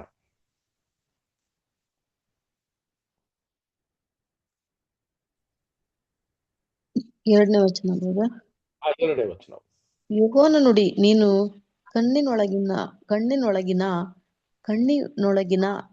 ಮಾಡಿ ನಿನ್ನ ಹೆಗಲಿಗೆ ಹಾಕಿಕೊಂಡು ಯೆಹೂದದ ಅರಸನಾದ ಚಿದ್ಕೀಯನ ಬಳಿಗೆ ಯೆರೂಸಲೇಮಿನಲ್ಲಿ ಬರೆದಿರುವ. ಅಷ್ಟೇ ಸಾಕ ಬ್ರದರ್? ಸಾಕು. ನೋಡಿ, ಇದೆಲ್ಲ ಏನಂದ್ರೆ ಘಟನೆಗಳನ್ನ ದೇವರೇ ಹೇಳ್ತಾರೆ, ನೀನ್ ಯಾವ ರೀತಿ ಪ್ರವಾದನೆಯನ್ನ ನೀನು ಮಾಡಿ ತೋರಿಸ್ಬೇಕು ಅಂತ ಹೇಳುವಂತ ಸಂಭವಗಳು. ಓಕೆನಾ, ಅದನ್ನೇ ನಿಮ್ ಮನಸ್ಸಿಗೆ ತಂದೆ. ಸೊ ಇದನ್ನ ನೀವು ಬೇಕಾದ್ರೆ ಈ ಕ್ಲಾಸ್ ಆದ್ಮೇಲೆ ನೀವು ಯೆಶಾಯ ಪ್ರವಾದಿಯನ್ನ ಏನಂತ ಹೇಳ್ತಾರೆ, ಎಜೆಕಿಯನ ಯಾವ ರೀತಿ ಮಲ್ಕೋಬೇಕು, ಇಷ್ಟು ದಿನ ಒಂದು ಕಡೆ ಮಲ್ಕೋಬೇಕು, ಅದಾದ ನಂತರ ಇನ್ನೊಂದು ಕಡೆ ಇಷ್ಟು ದಿನ ಮಲ್ಕೋಬೇಕು ಅಂತ ಈ ವಿಷಯಗಳನ್ನ ಹೇಳ್ತಾರೆ. ಬೇಕಾದ್ರೆ ನೀವು ಬರ್ಕೊಳ್ಳಿ ಈ ವಚನಗಳನ್ನ. ಈ ಕ್ಲಾಸ್ ಆದ ನಂತರ ಈ ವಿಷಯಗಳನ್ನ ಓದಿ. ಯೆಶಾಯನ ಪ್ರವಾದಿಯ ಪುಸ್ತಕ 20ನೇ ಅಧ್ಯಾಯ 1-4 ಓದಬೇಡಿ, ಇದನ್ನ ಬರ್ಕೊಳ್ಳಿ. ಯೆಶಾಯನ ಪ್ರವಾದಿಯ ಪುಸ್ತಕ 20ನೇ ಅಧ್ಯಾಯ 1-4, ಎಜೆಕಿಯ ಪ್ರವಾದಿಯ ಪುಸ್ತಕ 4ನೇ ಅಧ್ಯಾಯ 1-8.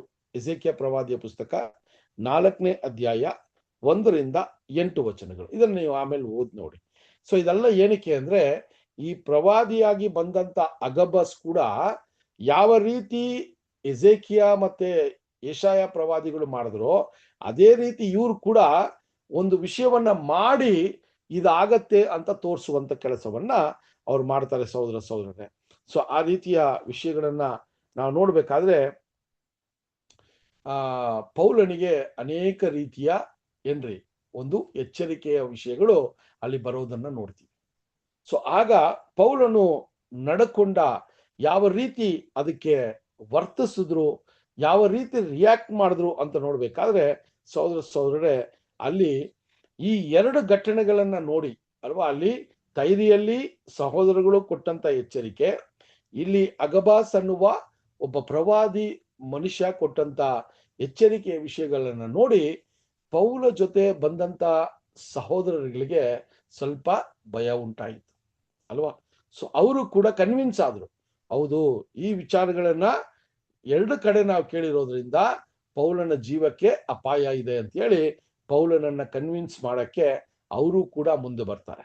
ಅದನ್ನ ನಾವು ಎಲ್ಲಿ ನೋಡ್ಬೋದು ಅಂದ್ರೆ 21ನೇ ಅಧ್ಯಾಯ 12ನೇ ವಚನದಲ್ಲಿ ನೋಡೋಣ. 21ನೇ ಅಧ್ಯಾಯ 12ನೇ ವಚನ.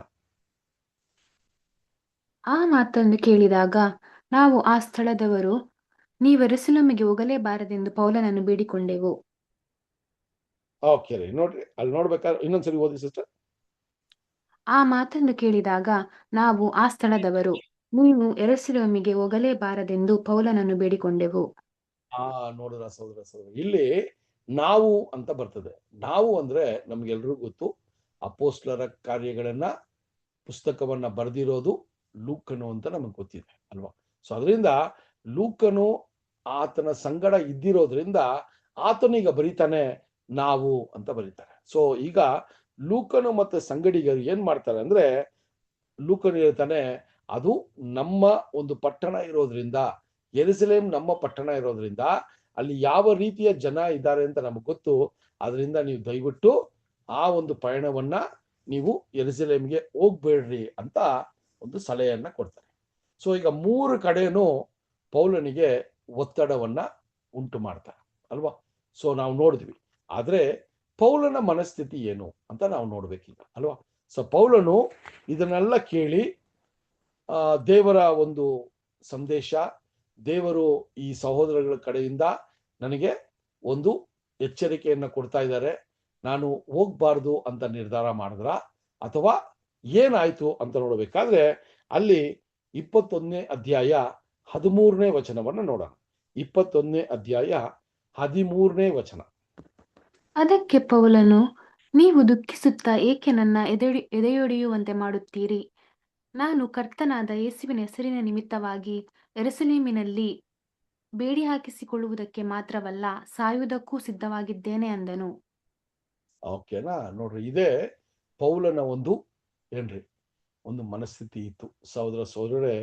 ಅವರು ಇಲ್ಲಿ ಸಹೋದರಗಳು ಒಳ್ಳೆ ಒಂದು ವಿಷಯವನ್ನ ಅಥವಾ ದೇವರ ಆತ್ಮನ ಪ್ರೇರಿತರಾಗಿ ಎಚ್ಚರಿಕೆಯನ್ನ ಕೊಟ್ಟರು ಕೂಡ ಇಲ್ಲಿ ಏನ್ರಿ ಇಲ್ಲಿ ಫಿಲಿಪನ ಸೆಸಾರಿಯಾ ಪಟ್ಟಣದಲ್ಲೂ ಕೂಡ ಆ ಒಂದು ಪ್ರವಾದನೆ ಮಾಡಿದ್ರು ಕೂಡ ಪೌಲನ ಒಂದು ವಿಷಯದಲ್ಲಿ ಪೌಲನು ಎಷ್ಟು ದೃಢವಾಗಿ ಆತನ ಒಂದು ಚಿತ್ತವನ್ನ ಅಥವಾ ಆತನು ದೇವರಿಗೋಸ್ಕರ ಪ್ರಾರಂಭ ಮಾಡಿರೋದು ಅಂತ ಹೇಳ್ಬೇಕಾದ್ರೆ ಅಲ್ಲಿ ಏನಕ್ಕೆ ಸಹೋದರಗಳು ಹೋಗ್ಬೇಡ ಅಂತ ಹೇಳ್ತಾರೆ ಅಂದ್ರೆ, ಅಲ್ಲಿ ನಿನಗೆ ಅಪಾಯ ಇದೆ, ನಿನಗೆ ಸಾವು ಉಂಟಾಗೋ ಸಾಧ್ಯತೆಗಿದೆ, ನಿನ್ನನ್ನ ಬಂಧಿಸ್ತಾರೆ, ಸುವಾರ್ತೆಯನ್ನ ನೀನು ಸಾರೋದಕ್ಕೆ ಇನ್ನೂ ಆಗಲ್ಲ, ಅದಕ್ಕೋಸ್ಕರ ನೀನು ಹೋಗ್ಬೇಡ ಅಂತ ಒಂದು ದೃಷ್ಟಿಯಲ್ಲಿ ಸಹೋದರಗಳು ಎಚ್ಚರಿಕೆಯನ್ನ ಕೊಡ್ತಾರೆ. ಆದ್ರೆ ಇಲ್ಲಿ ಪೌಲನ ಒಂದು ಮನಸ್ಥಿತಿ ಯಾವ ರೀತಿ ಇತ್ತು ಅಂತ ನೋಡ್ಬೇಕಾದ್ರೆ, ನೀವು ಎಲ್ಲಾ ಕೂಡ ನೀವು ಹತ್ತು ಗೋಳಾಡಿ ಹೋಗ್ಬೇಡಿ ಅಂತ ಹೇಳೋದ್ರಿಂದ ನನ್ನ ಹೃದಯ ಒಡೆದೋಗ್ತಾ ಇದೆ ಅಂತ ಒಂದು ವಿಷಯವನ್ನ ಬರೀತಾರೆ. ಯಾಕೆ ಅಂದ್ರೆ ದೇವರಿಗೋಸ್ಕರ ಸಮರ್ಪಣೆ ಮಾಡೋದಕ್ಕೆ ಬಂದಿರುವಂತ ನಾನು ಸ್ವಾಮಿಯ ತರ ಒಂದೊಂದು ಹಂತದಲ್ಲೂ ದೇವರ ಚಿತ್ತವನ್ನ ಯಾವ ವಿಷಯ ದೇವರ ಚಿತ್ತವಾಗಿದೆ ಅಂತ ದೇವರಲ್ಲಿ ಅನುಗ್ರಹವನ್ನ ಪಡ್ಕೊಂಡು ದೇವರ ಆಲೋಚನೆಯನ್ನ ಪಡ್ಕೊಂಡು ನಾನು ಇಷ್ಟು ವರ್ಷ ಕಾಲ ಈ ಪಯಣಗಳನ್ನ ನಾನು ಮಾಡಿದ್ದೀನಿ ಅಂತ ಅವ್ರ ಮನಸ್ಸಲ್ಲಿದೆ ಅಲ್ವಾ. ಸೊ ಈ ಒಂದು ಸಮರ್ಪಣೆಯ ಜೀವನದಲ್ಲಿ ಬರೀ ದೇವರಿಗೋಸ್ಕರ ಬಂದಿಯಾಗಿ ನನ್ನನ್ನ ಆ ಒಂದು ಏನ್ರಿ ಆ ಒಂದು ಪ್ರಿಸನ್ ಅಲ್ಲಿ ಇಟ್ಟು ನನ್ನನ್ನ ಅವರು ಇಡ್ತಾರೆ ಅನ್ನುವ ಭಯ ನನಗಿಲ್ಲ. ನಾನು ಈ ಸ್ವಾರ್ಥೆಯನ್ನ ಸಾರೋದಕ್ಕೆ ಬಂದಿದ್ದ ದಿನದಿಂದ ನಾನು ನನ್ನ ಜೀವನಕ್ಕೂ ಕೂಡ ನಾನು ಭಯ ಪಟ್ಟಿಲ್ಲ ಅಂತ ಬರೀತಾರೆ. ಸಹೋದರ ನೋಡ್ರಿ, ಇದು 3ನೇ ಪಯಣದ ಕೊನೆ. ಇದು ತುಂಬಾ ಮುಖ್ಯ ಅಲ್ವಾ? ಸೊ ಸ್ವಾಮಿಯ ಒಂದು ಜೀವನದಲ್ಲಿ ನೋಡ್ಬೇಕಾದ್ರೆ ಎಷ್ಟೋ ಸಮಯದಲ್ಲಿ ಸ್ವಾಮಿಗೆ ಏನ್ರಿ ಅಪಾಯದ ವಿಷಯಗಳಿದ್ರು ಕೂಡ ಸ್ವಾಮಿ ಅದರಿಂದ ಏನ್ ಮಾಡಿದ್ರಿ, ಎಸ್ಕೇಪ್ ಆದ್ರು ಅಲ್ವಾ? ಸೊ ಆದರೆ ಅವರ ಒಂದು ಜೀವನದ ಕೊನೆ ಕಾಲಗಳು ಬಂದಾಗ ಅವರು ದೇವರ ಚಿತ್ತದ ಪ್ರಕಾರ, ದೇವರ ಸಮಯದ ಪ್ರಕಾರ ಅವರ ಒಂದು ಮರಣ ಆಗ್ಬೇಕು ಅಂತ ಹೇಳಿದಾಗ ಅವರು ಅದಕ್ಕೆ ಹಿಂಜರಿದಿಲ್ಲ.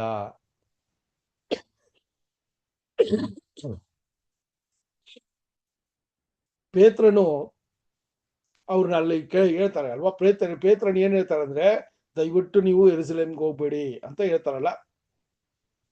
ಆವಾಗ ಪೇತ್ರನಿಗೆ ಸ್ವಾಮಿ ಹೇಳಿದಂತ ಮಾತು ನಮಗೆ ಗೊತ್ತಿದೆ. ಅದೇ ರೀತಿಯಲ್ಲಿನೇ ಇಲ್ಲಿ ಪೌಲನಿಗೂ ಕೂಡ ಅದೇ ವಿಷಯ ಸಂಭವಿಸುತ್ತದೆ. ಇಲ್ಲಿ 2 ಕಡೆ ಅವರಿಗೆ ಎಚ್ಚರಿಕೆ ಆಗತ್ತೆ. ಆದ್ರೆ ಪೌಲನಿಗೆ ದೇವರಲ್ಲಿ ಎಷ್ಟು ಅನ್ಯೋನ್ಯವಾಗಿದ್ರಂದ್ರೆ, ಅವರು ಸುವಾರ್ತೆಯನ್ನ ಮುಗಿಸುವ ಸಮಯ ಬಂತು. ಅವರ ಈ 3ನೇ ಪಯಣದ ಕೊನೆಯಲ್ಲಿ ಅವರು ಯೆರೂಸಲೇಮ್ಗೆ ಹೋಗ್ಲೇಬೇಕು. ಅಲ್ಲಿ ಏನ್ ಸಂಭವಿಸ್ತದೋ ಅದನ್ನ ಅವರು ಅನುಭವಿಸ್ಲೇಬೇಕು ಅಂತ ಅವ್ರು ನಿರ್ಧಾರ ಮಾಡಿದ್ರು. ಇದೇ ತುಂಬಾ ಮುಖ್ಯವಾದ ಒಂದು ವಿಷಯ ಸಹೋದರರೇ. ಎಷ್ಟೋ ಸರಿ ಪೌಲನಿಗೆ ಏನಾಯ್ತ್ರಿ, ಪೌಲನು ಈ ಸುವಾರ್ತೆಯ ಪಯಣದಲ್ಲಿ ಎಷ್ಟೋ ಸರಿ ಸಾಯುವ ತನಕ ಅವ್ರನ್ನ ಹೊಡೆದಿದ್ದಾರೆ, ಸತ್ತೋದ್ರು ಅಂತ ಬಿಟ್ಟು ಹೋಗಿದ್ದಾರೆ. ಆದ್ರೂ ಕೂಡ ಅವರು ಎದ್ದು ಮರಳಿ ಬಂದು ಸುವಾರ್ತೆಯನ್ನ ಸಾರಿದ್ರು, ಭಯ ಪಟ್ಟಿಲ್ಲ ಅಲ್ವಾ? ಆದ್ರೆ ಈಗ ಈ ಒಂದು ಕೊನೆಯ ಸಮಯದಲ್ಲಿ ಅವರು ಯೆರೂಸಲೇಮ್ಗೆ ಹೋಗ್ಲೇಬೇಕು.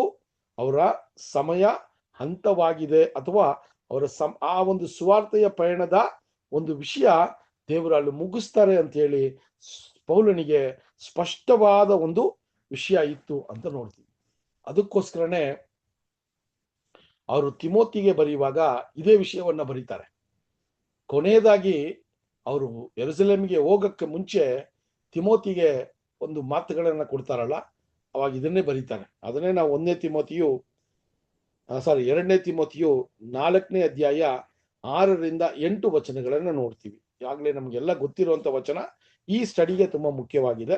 2ನೇ ತಿಮೋತಿಯು 4ನೇ ಅಧ್ಯಾಯ 6ರಿಂದ 8 ವಚನಗಳು.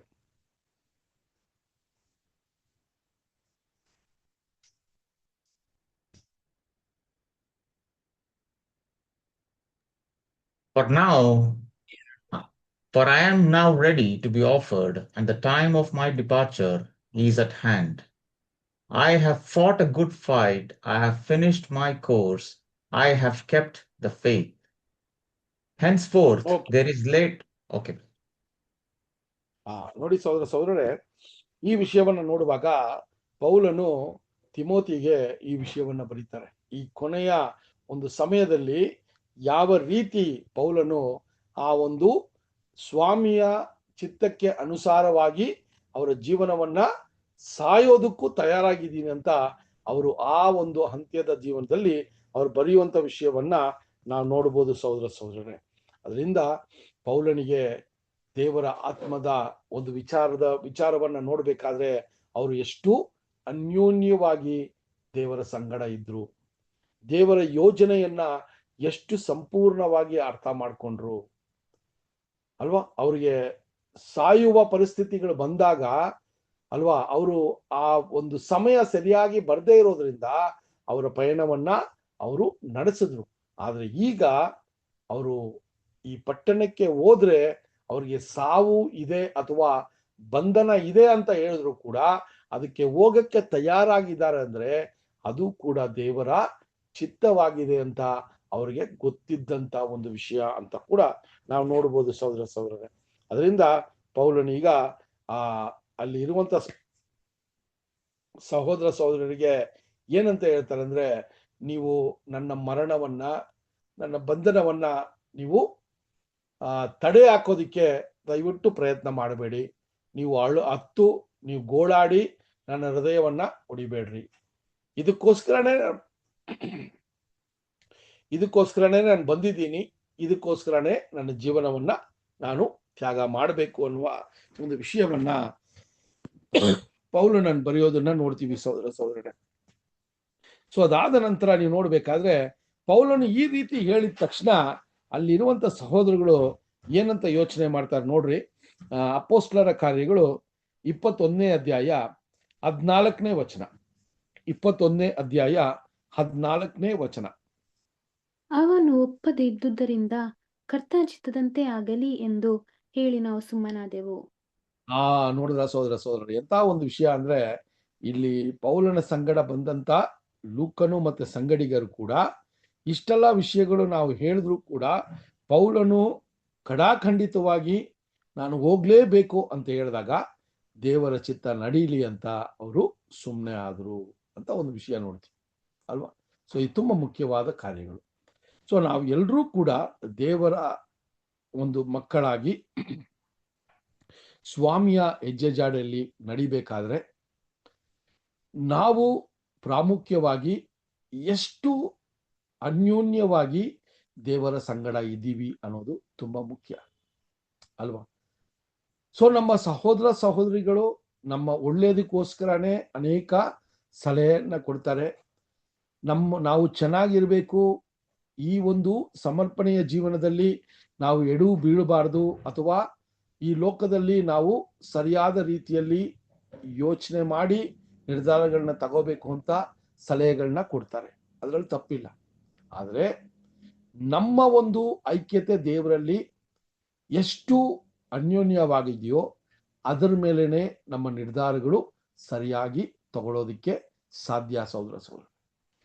ಒಂದು ವೇಳೆ ನಾವು ಕ್ರಿಸ್ತನ ಆತ್ಮದಲ್ಲಿ ಕಡಿಮೆಯಾಗಿರೋರು ಅಥವಾ ನಾವು ಲೋಕದ ಆತ್ಮದಲ್ಲಿ ನಾವು ಹೆಚ್ಚಾಗಿದ್ರೆ, ಈ ರೀತಿಯ ಸಲಹೆಗಳು ಬಂದಾಗ ನಾವು ಒಂದು ವೇಳೆ ಆ ಸಲಹೆಗಳಿಗೆ ನಾವು ಅಲ್ಲಿ ಆ ಸಲಹೆಗಳನ್ನ ತಗೊಂಡು ನಾವು ಕ್ರಿಸ್ತನಿಗೋಸ್ಕರ ಬದುಕ್ತೀವಿ ಅನ್ನೋ ಒಂದು ವಿಚಾರದಲ್ಲಿ ನಾವು ಬೇರೆ ಒಂದು ನಿರ್ಧಾರಗಳನ್ನ ತಗೊಳ್ಳೋಕೆ ಸಾಧ್ಯತೆಗಳಿದೆ.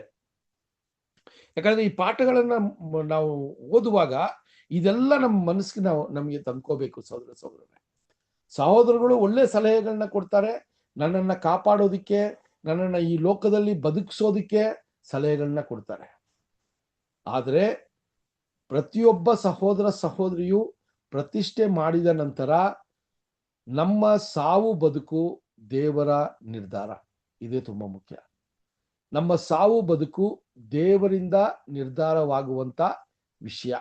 ಅದರಿಂದ ಆ ಒಂದು ವಿಷಯವನ್ನ ನಾವು ನೋಡ್ಬೇಕಾದ್ರೆ ದೇವರ ದೃಷ್ಟಿಯಲ್ಲಿ ದೇವರ ಸಂಕಲ್ಪವು ನನ್ನ ಜೀವನದಲ್ಲಿ ಏನಿದೆ ಅಂತ ನೋಡಿ ಈ ಲೋಕದಲ್ಲಿ ನಾವು ಯಾವ ರೀತಿ ಇರಬೇಕು, ಏನು ಯೋಚನೆ ಮಾಡಬೇಕು, ದೇವರ ಚಿತ್ತವೇನು ಅಂತ ಸರಿಯಾಗಿ ಪರಿಗಣಿಸಿ ನಮ್ಮ ಜೀವನವನ್ನು ನಡೆದಾಗ ಪೌಲನ ತರ ನಾವು ಕೂಡ ಏನ್ ಮಾಡ್ತೀವ್ರಿ, ದೇವರ ಚಿತ್ತಕ್ಕೆ ಯಾವುದೇ ರೀತಿಯ ಅಡೆತಡೆಗಳು ಬಂದರೂ ಕೂಡ ನಾವು ಸ್ಪಷ್ಟವಾಗಿ ಅದರಲ್ಲಿ ನಿಂತು ದೇವರ ವಿಷಯವನ್ನ ಮಾಡೋದಕ್ಕೆ ಪ್ರಯತ್ನಗಳನ್ನ ಮಾಡ್ತೀವಿ. ಇದು ಈ ಒಂದು ಘಟನೆಯಲ್ಲಿ ನಮಗೆ ಬೇಕಾಗಿರುವಂತ ಒಂದು ಪಾಠ ಸಹೋದರ ಸಹೋದರರೇ. ಅದರಿಂದ ನಮಗೆ ಸಲಹೆಗಳು ಬಂದಾಗ ಅದು ನಾವು ನೋಡಿದ್ವಿ, ಇಲ್ಲಿ ದೇವರ ಆತ್ಮದಿಂದಾನೇ ಸಲಹೆಗಳು ಬಂತು, ದೇವರ ಒಂದು ದೇವರ ಮಕ್ಕಳಿಂದಾನೇ ಸಲಹೆ ಬಂತು. ಆದ್ರೆ ಪೌಲನ್ ಅದಕ್ಕೆ ಏನ್ ಮಾಡಿಲ್ಲ ರೀ, ಕಿವಿ ಕೊಟ್ಟಿಲ್ಲ. ಯಾಕೆ ಅಂದ್ರೆ ಪೌಲನಿಗೆ ಆತನ ವೈಯಕ್ತಿಕ ಜೀವನದಲ್ಲಿ ದೇವರು ಏನನ್ನ ಇಟ್ಟಿದ್ದಾರೆ ಅಂತ ದಿನನಿತ್ಯ ದೇವರ ಸಂಗಡ ಅವರು ಮಾಡಿದಂತ ಪ್ರಾರ್ಥನೆಗಳು, ಆತನಿಂದ ಪಡ್ಕೊಂಡಿರುವ ಜ್ಞಾನ ಅವರಿಗೆ ಆ ತಿಳುವಳಿಕೆಯನ್ನ ಕೊಡ್ತು ಅಂತ ಕೂಡ ನಾವು ಸ್ಪಷ್ಟವಾಗಿ ನೋಡ್ಬೋದು. ಸೊ ಅಲ್ಲಿ ಕೂಡ ಆ ಒಂದು ವಿಷಯವನ್ನ ನೋಡಿದ ತಕ್ಷಣ ಅಲ್ಲಿ ಇದ್ದಂತ ಲೂಕನು ಮತ್ತೆ ಸಂಗಡಿಗರು ಸಿಂಪಲ್ ಆಗಿ ಏನ್ ಅರ್ಥ ಮಾಡ್ಕೊಂಡ್ರಂದ್ರೆ, ಪೌಲನಿಗೆ ದೇವರ ಚಿತ್ತ ಏನಿದೆಯೋ ಅದು ನಡೀಲಿ ಅಂತ ಹೇಳಿ ಅವರು ಕೂಡ ಸುಮ್ಮನೆ ಆದ್ರು ಅಂತ ಅಲ್ಲಿ ವಿಷಯ ನಾವು ನೋಡ್ತೀವಿ ಸಹೋದರರೇ.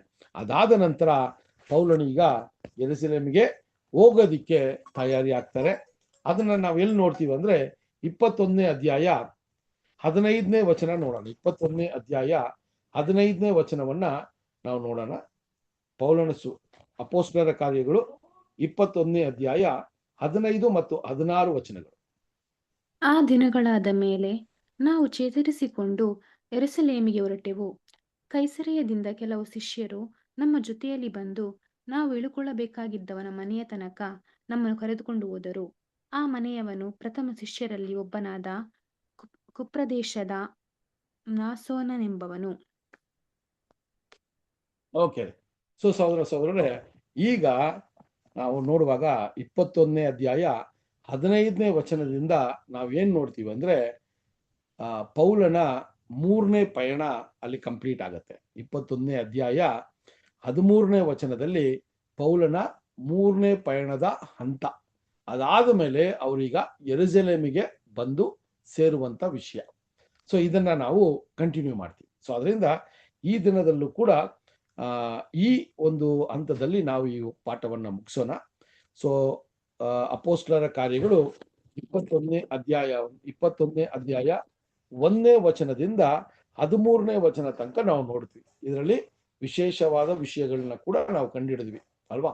ಸೊ ಫಿಲಿಪ್ಪನ್ ಯಾರು, ಆ 7 ಮಂದಿ ಯಾರು, ಮತ್ತೆ ಅಲ್ಲಿ ಪ್ರವಾದನೆ ಮಾಡಿದಂತ ಮನುಷ್ಯರು ಯಾವ ರೀತಿ ಒಳ್ಳೆ ರೀತಿಯ ಪ್ರವಾದನೆಯನ್ನ ಮಾಡಿದ್ರು ಕೂಡ ದೇವರ ಚಿತ್ತ ಪೌಲನ ಜೀವನದಲ್ಲಿ ಏನಿತ್ತು ಅಂತ ಪೌಲನ ನಿರ್ಧಾರ ತಗೊಂಡ್ರು ಅಂತ ನೋಡಿದ್ವಿ. ಸೊ ಇದಾದ ನಂತರ ಅಲ್ಲಿ ದೇವರ ಚಿತ್ತ ಆಗ್ಲಿ ಅಂತ ಲೂಕನು ಮತ್ತೆ ಸಂಗಡಿಗರು ದೇವರ ಕೈಗೆ ಪೌಲನನ್ನ ಒಪ್ಪಿಸಿಕೊಟ್ಟು ಅಲ್ಲಿಂದ ಯೆರೂಸಲೇಮ್ ಪಯಣವನ್ನ ಪ್ರಾರಂಭ ಮಾಡ್ತಾರೆ. ಸೊ ಥರ್ಡ್ ಜರ್ನಿ ಕಂಪ್ಲೀಟ್ ಆಗಿ ಈಗ ಜೆರುಸಲೇಮ್ ಒಳಗೆ ಪೌಲನು ಪ್ರವೇಶಿಸುವ ಒಂದು ವಿಷಯವನ್ನ ದೇವರ ಚಿತ್ತ ಇದ್ರೆ ಬರುವಂತ ವಾರ ಇದನ್ನ ನಾವು ಪ್ರಾರಂಭ ಮಾಡೋಣ. ದೇವರು ಈ ವಾಕ್ಯಗಳನ್ನ ಆಶೀರ್ವದಿಸ್ಲಿ. ಸೊ ಈ ಒಂದು ವಿಷಯಗಳನ್ನ ಕೇಳಿದಂತ ಸಹೋದರರು ಕೂಡ ನನ್ನ ಧನ್ಯವಾದಗಳನ್ನ ತಿಳಿಸ್ಕೊಂಡು ಈ ಒಂದು ದಿನ ಕೂಡ ನಾವು ಪ್ರಾರ್ಥನೆಯ ಮೂಲಕ ಈ ಒಂದು ಪಾಠವನ್ನ ನಾವು ಮುಗಿಸೋಣ. ನಮ್ಮ ಮಧ್ಯದಲ್ಲಿರುವ ಸಹೋದರ ಯಲ್ಲಪ್ಪ ಬ್ರದರ್ ಪ್ರಾರ್ಥನೆಯ ಮೂಲಕ ಈ ಒಂದು ಕೂಟವನ್ನ ಮುಗಿಸ್ಬೇಕು ಅಂತ ಕೇಳ್ಕೊತೀನಿ. ಯಲ್ಲಪ್ಪ ಪ್ರಾರ್ಥನೆ ಮಾಡಿಕೊಳ್ಳೋಣ. ನಮ್ಮ ಪ್ರೀತಿಯ ಸ್ವರೂಪನಾದ ತಂದೆಯಾದ ದೇವರೇ, ನಿಮ್ಮ ಪರಿಶುದ್ಧ ನಾಮಕ್ಕೆ ಮಹಿಮೆ ಉಂಟಾಗದಪ್ಪ. ತಂದೆಯಾದ ದೇವರೇ, ಲೋಕದಿಂದ ಆಯ್ದುಕೊಂಡು ಒಂದು ಚಿಕ್ಕ ಗುಂಪಾಗಿ ಕೂಡಿಸಿ ತಂದೆ, ಈ ಆನ್ಲೈನ್ ಮುಖಾಂತರವಾಗಿ ತಂದೆ ನೀನು ಆಯ್ದುಕೊಂಡು ದಾಸರ ಮುಖಾಂತರವಾಗಿ ತಂದೆ ಸತ್ಯವಾಕ್ಯವನ್ನು ಇದುವರೆಗೆ ತಿಳಿಸಿದ್ದಕ್ಕಾಗಿ ಸಹ ಧನ್ಯವಾದ ತಂದೆ. ತಂದೆಯಾದ ದೇವರೇ, ಇದುವರೆಗೆ ನಿಮ್ಮ ಪ್ರಸನ್ನತೆ ಕೂಟದಲ್ಲಿದ್ದು ಎಲ್ಲಾ ರೀತಿಯ ಅನುಕೂಲವನ್ನು ಮಾಡಿಕೊಟ್ಟು ತಂದೆ ನಿಮ್ಮ ಈ ಕೂಟವನ್ನು ನಡೆಸಿಕೊಟ್ಟಿದ್ದಕ್ಕಾಗಿ ಸಹ ಧನ್ಯವಾದ ತಂದೆ. ಇದುವರೆಗೆ ನಿಮ್ಮ ವಾಕ್ಯವನ್ನು ತಿಳಿಸುವಂತಹ ಸಹೋದರಿಗೋಸ್ಕರ ಸಹ ಬೇಡ್ಕೊಂತ ತಂದೆ, ನಿಮ್ಮ ಪವಿತ್ರ ಆತ್ಮನ ಸಹಾಯದಿಂದ ನಮ್ಮೆಲ್ಲರಿಗೆ ನಿನ್ನ ವಾಕ್ಯವನ್ನು ತಿಳಿಸೋ ಹಾಗೆ ತಂದೆ ಸಹಾಯ ಮಾಡೋದಕ್ಕಾಗಿ ಸಹ ಧನ್ಯವಾದ ತಂದೆ. ಅವರಿಗೆ ತಂದೆ ಆಶೀರ್ವದಿಸು. ಮುಂದಿನ ದಿನಗಳನ್ನು ಹೆಚ್ಚೆಚ್ಚಾಗಿ ತಂದೆ ನಿನ್ನ ವಾಕ್ಯವನ್ನು ತಿಳಿಸೋ ಹಾಗೆ ಅವರಿಗೆ ಇನ್ನು ಸಹಾಯ ಮಾಡು ತಂದೆ. ವಾಕ್ಯವನ್ನು ಕೇಳುವಂತ ಪ್ರತಿಯೊಬ್ಬ ಸಹೋದರಿಗೋಸ್ಕರ ಸಹ ತಂದೆ ಬೇಡ್ಕೊಂತಾನೆ ತಂದೆ. ನಿಮ್ಮ ಪವಿತ್ರ ಆತ್ಮನ ಸಹಾಯದಿಂದ ನಾವೆಲ್ಲರೂ ಇದುವರೆಗೆ ನನ್ನ ವಾಕ್ಯವನ್ನು ಕೇಳಿದಪ್ಪ ತಂದೆ. ಆ ವಾಕ್ಯದ ಪ್ರಕಾರ ನಾವು ಸಹ ತಂದೆ ನಡೆದು ನಿಮ್ಮ ಚಿತ್ತಕ್ಕನುಸಾರ ಈ ಊಟ ಓಡಿ ಮುಗಿಸೋ ಹಾಗೆ ತಂದೆ ಅವರಿಗೆ ನಮ್ಗೆ ಸಹಾಯ ಮಾಡು ತಂದೆ. ಯಾವ ಸಹೋದರ ಇನ್ನೂ ಅಸ್ವಸ್ಥರಾಗಿದ್ದಾರೆ ಅವ್ರಿಗೋಸ್ಕರ ಸಹ ಬೇಡ್ಕೊಂತಾನೆ ತಂದೆ. ಮುಂದಿನ ದಿನಗಳಲ್ಲಿ ಅವರು ಸಹ ತಂದೆ ಹೊಂದಿ ನನ್ನ ವಾಕ್ಯವನ್ನು ಕೇಳುವ ಹಾಗೆ ತಂದೆ ಅವ್ರಿಗೆ ಸಹ ತಂದೆ ಸಹಾಯ ಮಾಡು ತಂದೆ. ಇದುವರೆಗೆ ನನ್ನ ಪ್ರಾರ್ಥನೆ ಕೇಳೋದಕ್ಕಾಗಿ ಸಹ ಧನ್ಯವಾದ ತಂದೆ. ಈ ಚಿಕ್ಕ ಪ್ರಾರ್ಥನಾ ನಮ್ಮೆಲ್ಲರ ರಕ್ಷಕನಾದ ಯೇಸು ಕ್ರಿಸ್ತನ ನಾಮದಲ್ಲಿ ಬಿಡುತ್ತೇನೆ ತಂದೆ. ಆಮೇನ್. ಆಮೇನ್. ಎಲ್ಲ ಸಹೋದರಿಗಳಿಗೂ ಧನ್ಯವಾದಗಳು. Thank you. Thank you brother.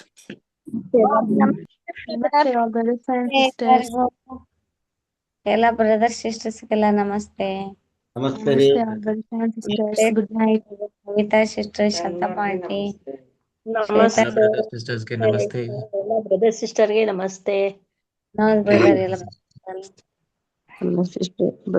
ನಮಸ್ತೆ. ನಮ್ಮ Navita sister, Seema sister. Namaste sister. Good night. Good night all brothers and sisters.